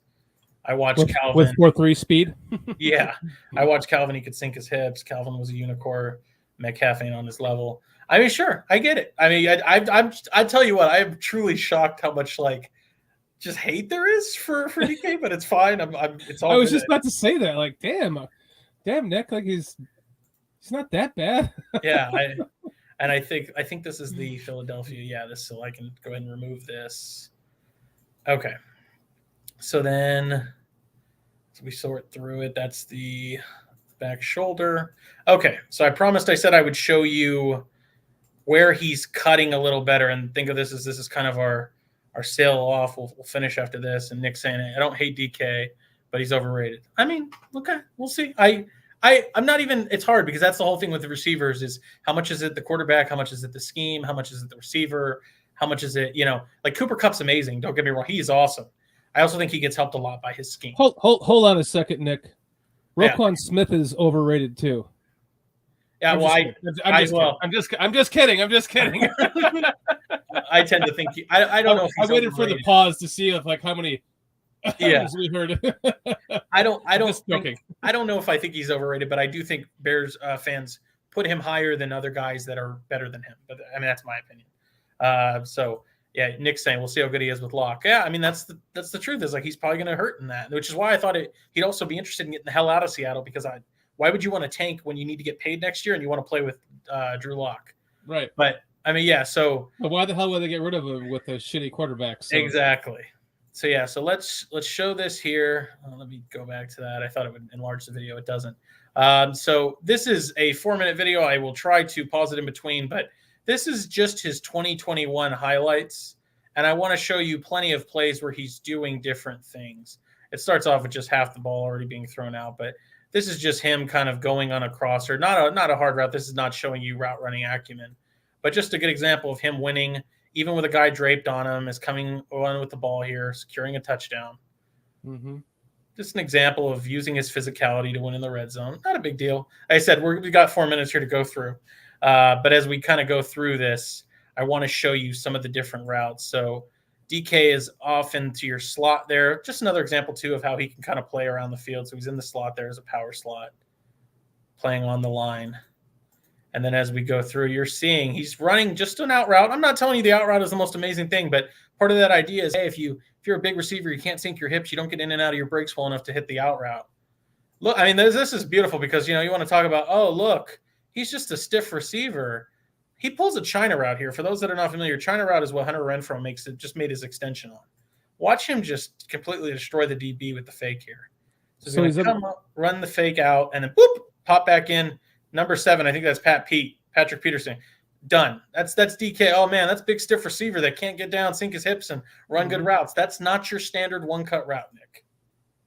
And I'll wait for your response. But, I mean, I think I'll play that back once more for you because I think that is one of the more beautiful examples of you say he's big and can't do it. I'm watching a developed route there that's not something that a bigger guy usually can do. I mean, in Nick's defense, his footwork wasn't perfect, but, I mean, he is a bigger guy. He's doing it well enough for a guy his size. Robert, I'm just giving you a hard time here. You're saying, how about some videos of Bears players? I apologize. I love the NFL. I'm going to show many players and clips of Colts D and DK Metcalf. If you're looking for Bears players, you can go watch Larry Borum a few weeks ago.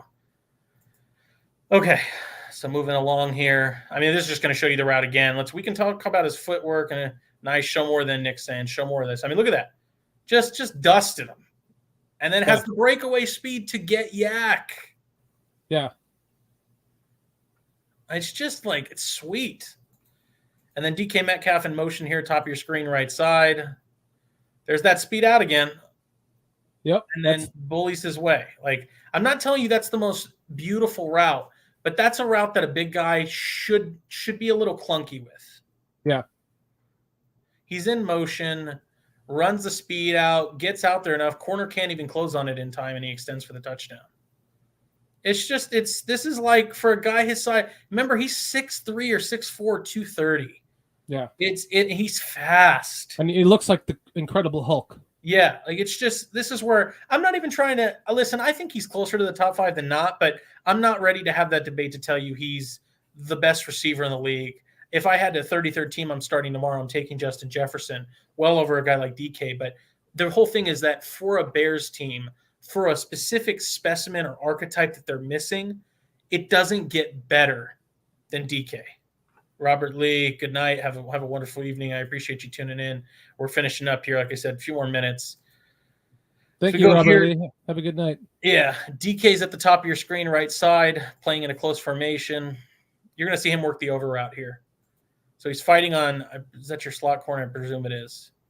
And this is the reason I tell you this is because this is that middle cross. This is what I would say you can expect to see the Bears run, just with some bootlegs behind it, some naked bootlegs, some wide zone play action. But this is DK finding the hole in the zone on a crosser. Not a super savvy route, but just want to show you he's just a go guy and he just runs posts. There's a little bit more variation here. He found the sweet spot there and got open. Yeah. And then DK is your slot receiver here on the 10-yard line by the 2nd and 7 marker on the field. He is playing in the slot. Starting to see him work on his release there. Look at him completely. I mean, and I'm not telling you it's the most beautiful footwork or anything, but he certainly separates and gets away from his DB. The DB is, look at that. It's 2-3 yards away. That's gone. And then physical enough. Size. Yeah. Yeah. And physical enough there to still fight for it and actually gets the touchdown here. I mean, let's just watch that again. And I don't know if I'm ready to totally call it a touchdown. It doesn't look like he's it didn't look like a sure touchdown to me, but look at that. Willing to say, look, I'm tough. I'm big. I am the Hulk. He used his size to push through that as best he could.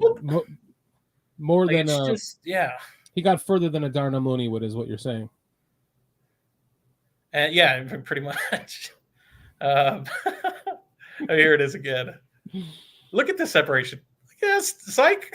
Oh, that was a nice move, man. I'm telling you, it's more than just. And Nick, this is not a shot at you. Please understand. I'm telling you, I think this way because it's a lot of the narrative. He's a big guy. He's a diva. He doesn't run all the routes.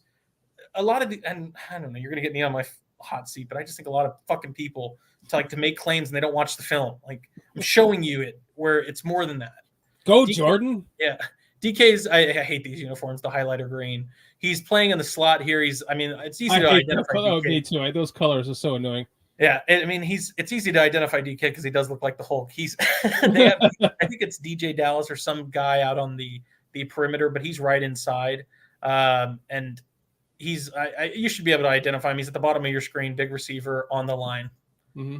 As we go there, I think this is Ramsey on him. Yeah, it is Ramsey. Okay, so watch this. Mind you, this is Jalen Ramsey, guys. Jalen Ramsey, best corner in the league, gets paid like it. One of the tent poles of the Rams defense.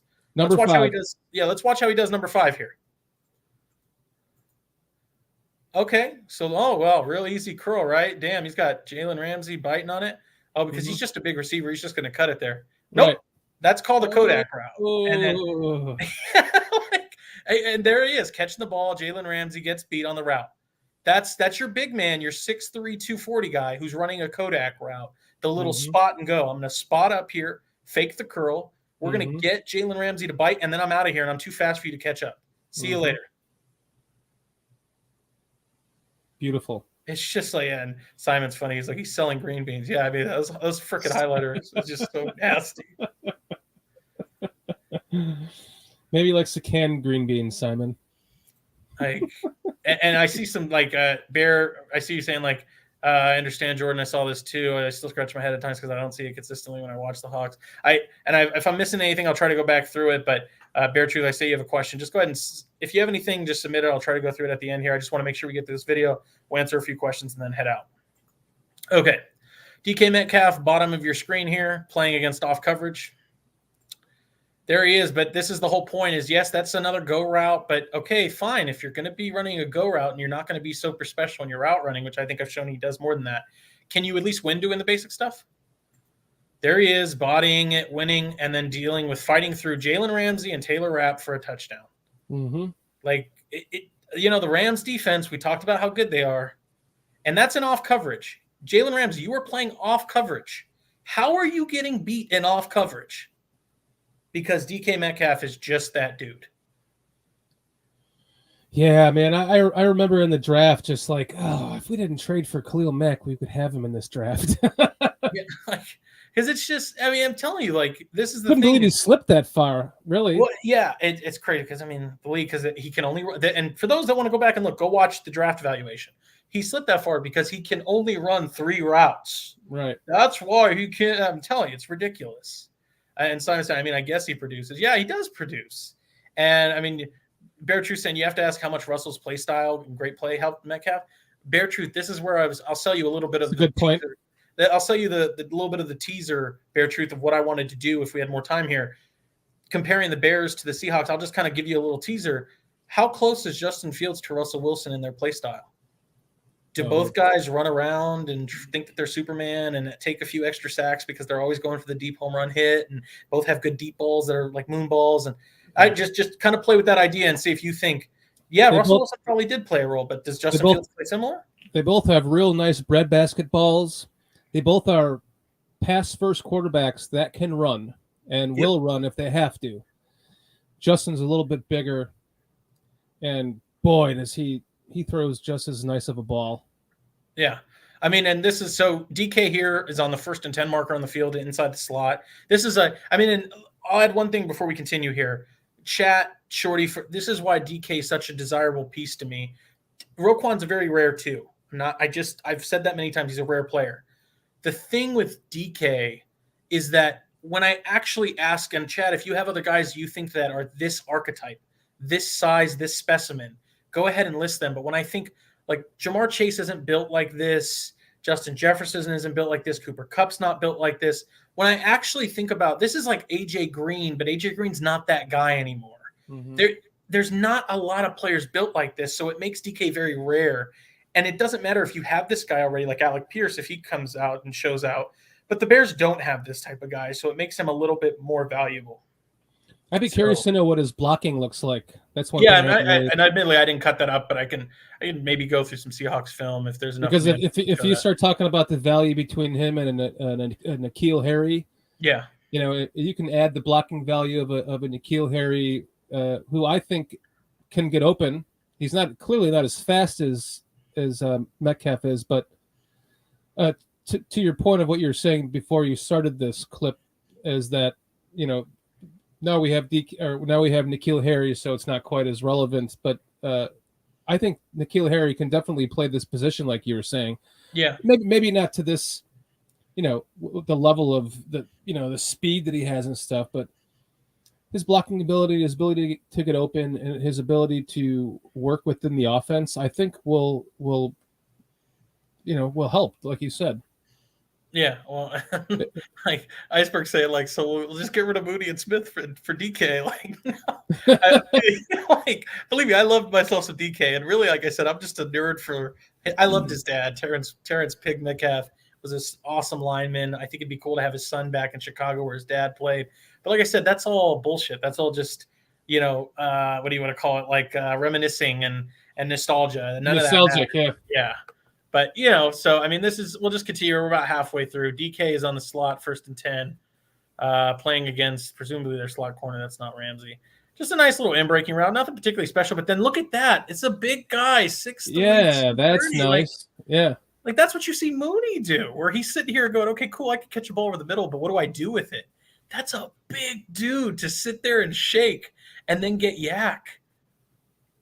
He's got some quickness and space there. Yeah, like this is the thing. Yeah. A guy his size, with the go balls. He does more than just the go balls.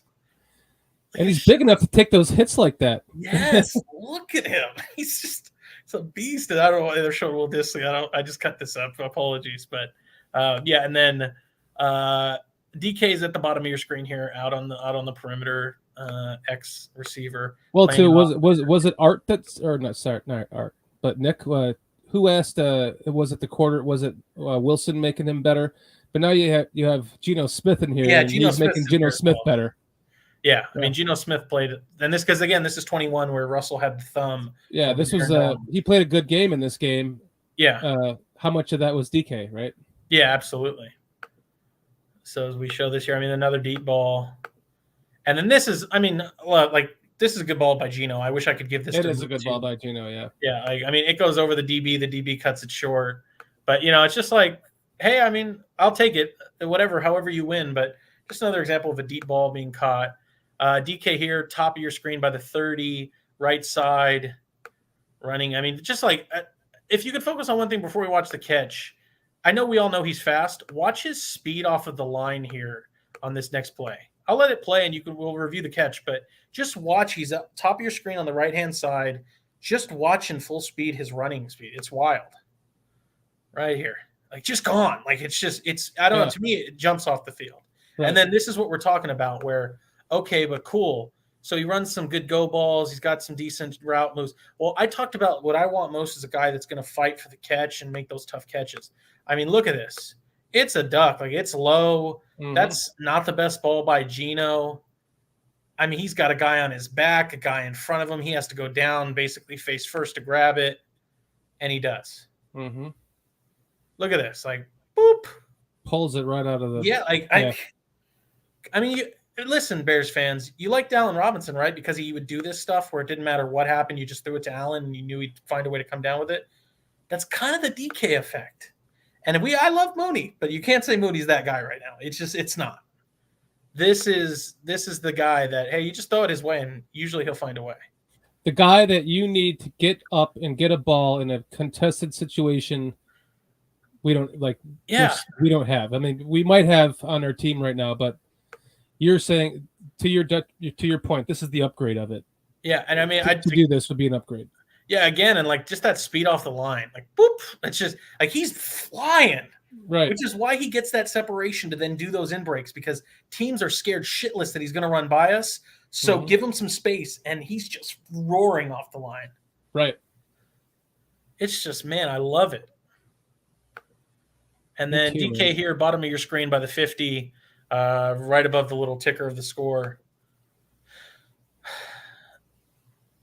I mean, look at this. This is where, and I wish I had the time to go through all 22. Admittedly, it's been busy. I did this in about an hour before the stream, but I mean, it's not some killer route. And yes, the ball's perfect. It's right out of the DB's hands. But look at this, where he has to worry about the DB tipping it, pulls it in. Now he doesn't get a good grip on it. Watch this, where he's losing it, but then finds a way to re-secure it. And then look at the footwork. So he's kind of juggling it. It doesn't count as a catch. Now he's got re-control, 1 foot. And then we're going to bring the second one in. Yep. And then drag the back foot as well. Watch that. So it's literally, it's like 3 or 4 steps. Yeah. You're watching him. So dropping it, catch 1 foot, catch 2 foot. And then just for good measure, watch the back foot, 3rd foot drag. Yep. Like, it's just, I'm a huge fan of him. I can't disagree with your debate for this, for sure. I mean, he's a lot of fun to watch. He would be an upgrade.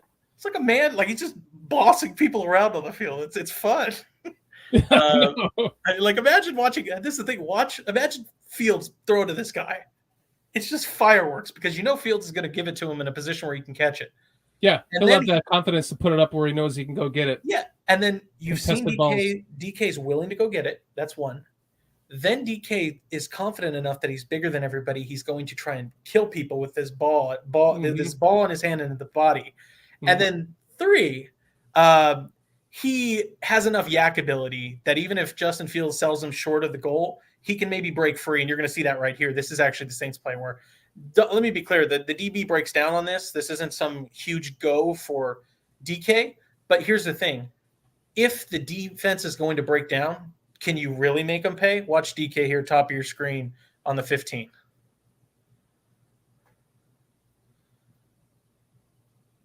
DB falls, he catches it, but then whoop, sorry, I'm gone. Bye-bye. I'm off to the race. You're not catching me. Like, yeah, it's not some special thing. DB falls, the safety's in a compromised position, but that's Marcus Williams, who just got a massive contract by the Ravens. You're not catching me. I'm gone. Yeah, that's speed. Oh, it's nice. It's just like it's ridiculous. And then top of your screen here, out on the boundary. Decent enough release. And then, look, here's the thing. I think it's not some killer release. He doesn't break free at the line. That's another whole topic I'd rather have another day, because we can go really deep on that. But what is in the game of release? You can get free at the line. You can get free at the catch point. You can do a variety of things. This is not some killer release. But what I love about it is even when he loses on a release, still wins at the catch point. Like, coverage is tight. Not breaking away. But then at the catch point, I'm bigger than you. I'm better than you. Mine. A lot of these plays are showing too is Geno Smith throwing him the ball. Yeah. So.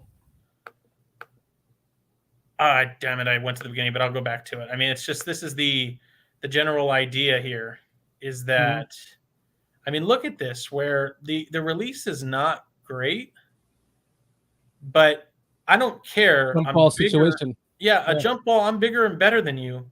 Sorry, that's my ball, and I'm getting touchdown. Like, Justin Fields has already showed the confidence to throw that, so then go get him a guy that feels confident enough to go catch it. Yep. And then we're getting close to the end here as he's humping the goalpost because he's a diva, but DK is the innermost slot here on the 3x1 side, front side of the boundary side of the play. He is your right on the hash. Did you see Steve Phillips get out the KY? Yeah. And here we are with DK motioning across him. And God, this big guy motioning across the formation. And then they don't even have him stop, so he gets that running start. And then there's that speed out. Like, no, and here's the thing. The speed out is not – I don't want to make it sound like it's an elementary route. It's much more complicated than it seems. But it's not like some super finesse. But the thing it does require is your footwork needs to be good. You need to not slip. And like Alec Pierce had this issue, another big receiver who didn't sink his hips really well. This is what's special about DK is that running the speed out requires really tight, nice feet that you're not going to start getting sloppy and slip over. And then you also have to sink your hips enough to really bend the corner. I've shown you a couple speed outs already, but this is an example of DK running that speed out, and then it's just I win. Yeah. So they use him on the motion there, speed out, and then it's a touchdown. I mean, you should hopefully be seeing enough versatility now where he's winning in multiple ways. That's Geno Smith again. I have an answer to Bear Truth 9's question. Yeah. What's his drop percentage? Yeah, what is it? I don't know. 7 in 2019, 8 in 2020, and 4 in 2021. Okay. So not bad. If I'm reading that correctly. Yeah. 75, 58 receptions, 83, 75. He had 8 drops in his season that he had 1,303 yards and 4 drops last year. That's pretty high. That's pretty good. Yeah. So then as we go along here, I actually think, and this is unfortunate, but we'll kill what in case it comes back on. I'm seeing some chat messages that are saying the stream died out, and then somebody said, well, good night. So it seems like our stream may have gone out. I don't know why, but it's fine. We'll finish it out just in case it comes back on. I want to just handle it right, but it may have cut out. So at least for you and I, Shorty, you didn't get to see this clip. We'll go through it as we finish it out here. Bottom of the screen is DK running the in, and then just another moon ball. Oh, it's a beautifully thrown ball by Wilson. Yeah, yeah. It's just it'd be right in between two guys, two defenders. Yeah, we'll run it back once more, but it's just, and then the next one is the final play. No, don't show the Bears. Come on. Yeah, I mean, you saw that one where, I mean, that's Wilson delivering the ball, and then what I love about this here too is it's the middle. I mean, look at that. He's got a safety bearing down on him. The DB's right on his back. Has to stretch out for it. It's not in his chest. Has to stretch out for it, and then secures it on the way down. Like it's amazing. It's what the Bears need. All right, and then as we wrap it up, you know this play, DK at the top of your screen. As I exit out, but DK at the top of your screen against Thomas Graham, and just wanted to show the play here where, I mean, just that release where he stutter steps. Yeah. And then Thomas Graham's not a bad athlete, but then just outruns Thomas Graham completely. And Eddie Jackson can't even get over there in time. Like it's just. Yeah, it's like Graham thought about slipping in the snow and slowed him down. You know, yeah, it was and DK did not think about slipping in the snow, and it made him faster. Yeah, it's that's what made me think. Oh, this guy's be a great cold weather snow football player for the Bears. And then I heard him say that I don't know if it's true. It's just I heard rumors that he didn't want to play in cold weather, which kind of sucks if that's true. But boy, just imagine what could happen with that, right? Yeah, it's amazing. Well, Mr. Shorty, I can't thank you enough. I'm sorry. I promise I mean to keep these shorter. I know I've kept you up way too long tonight, but like I told you, Jordan, I'm up usually almost this late anyway, so it's not really any big deal for me. I mean, at all. I'm having a great time with you. I just can't thank you enough for having me on. So I'm just happy to be here. Yeah, no, I love it, and I mean, like I said, I think the stream may have cut out, but we'll be super cool with these questions here. Jordan, do you see us going after Buckner at 29 next year? Before you answer, look at his contract. I was looking at his contract. He's making he has an actual out this year. They may cut him if he doesn't fit the defense. They have an out, but if the contract were to stay the same, he'd be making 19 and 20 against the cap. So he's a valuable player. I'm not sure I would pay that though for DeForest Buckner. And then real quick, replace Roquan with who of the same talent. You're not going to find the same talent, but I would have signed an Anthony Hitchens in his place, at least for this year. And the guy that can be somewhat similar is Morrow. Let Morrow play the will, and then Hitchens plays the mic. Yeah, it wouldn't be replace Roquan with his talent this year. That's for sure. Yeah. And then, so we'll get through it here real quick. Casey said, would you guys consider Ryan Nassib, the player that came out as homosexual? I just don't think it's going to be even something that they entertain. They seem to be okay with their rush at the moment. So, and then finally, was it a mistake to let James Daniels walk in free agency? I think it was. I don't think he got paid too much. They need a right guard, but I do too. Yeah, tough. That's a whole other podcast right there. What do we do? Yeah. What's that right guard going to be looking like? Yeah, maybe we'll do one of Bears country. Yeah, we could do that. Absolutely. But Zach K, he'd bring back Peters as a veteran. I agree. I think a veteran tackle would be nice to have. And then last but not least, I see Brisker as a more fluid, hard-hitting Minka Fitzpatrick. I expect immediate high-level play by him. Can you give your projection on Brisker this year? I don't think he's the same player as Minka Fitzpatrick, but I think he can be he's much more a box safety. I don't want to say Cam Chancellor. Cam Chancellor's a very special player, but I think he can – I honestly think Amos is a good comparison. I think he's a ball hawk with better hands than Amos, so I think he could be like an Amos too. Eddie Jackson being the Darnell Savage. I agree. I think he's a better Adrian Amos for sure. Yeah. So, okay. Well, that will do it for tonight. Everybody, thank you so much for tuning in to Bare Necessities. Mr. Shorty, you are the man. I'm eternally grateful for you. You let me know if you need anything else. I'd love to have you back on the show. And then one last time, plug it for our audience. Where can we find you on Bears Country Podcasts?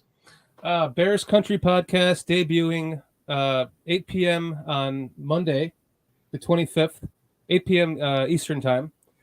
And maybe we'll talk about you coming on the show if you have time, Jordan. Because I'd love to have some of your analytics and stuff because you are a wealth of knowledge, and I'm very impressed with everything that you do on this show and all the amazing insight and the things that you have to say. And just sitting here myself, just kind of like, holy shit, how does he know that guy? You know, like it's really truly a pleasure to talk with you. It's we have great banter.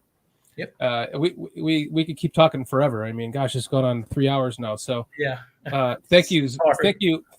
No, it's not at all. I'm enjoying myself. It's a pleasure to do this with you. It's no problem at all. I love it. Good. So I would love to have you on Bears Podcast so we can talk about that at another time. Yeah. Thank you very much for allowing me to talk about that on your platform. Of course. Thank you very much for having me on your show again. I really appreciate it. Anytime you want to have me on, I am always available for you. I promise you 100%. Wonderful. Well, Mr. Shorty, thank you so much. Audience, crowd, I very much appreciate you, Barflies. And this is Jordan T. Silveira signing out. Mr. Shorty signing out. You can find me at Jordan T. Silveira on Twitter. Mr. Shorty at Mr. Shorty on Twitter. Bears Country Podcast at Bears_Country_podcast on Twitter. And we look forward to seeing you next week. Thank you, everybody. Have a wonderful evening. Thank all of you in chat. Love you guys. Have a good night. Thanks for staying up so late with us. Thank you, Jordan. Thank you, sir. Bye-bye now. Bye-bye.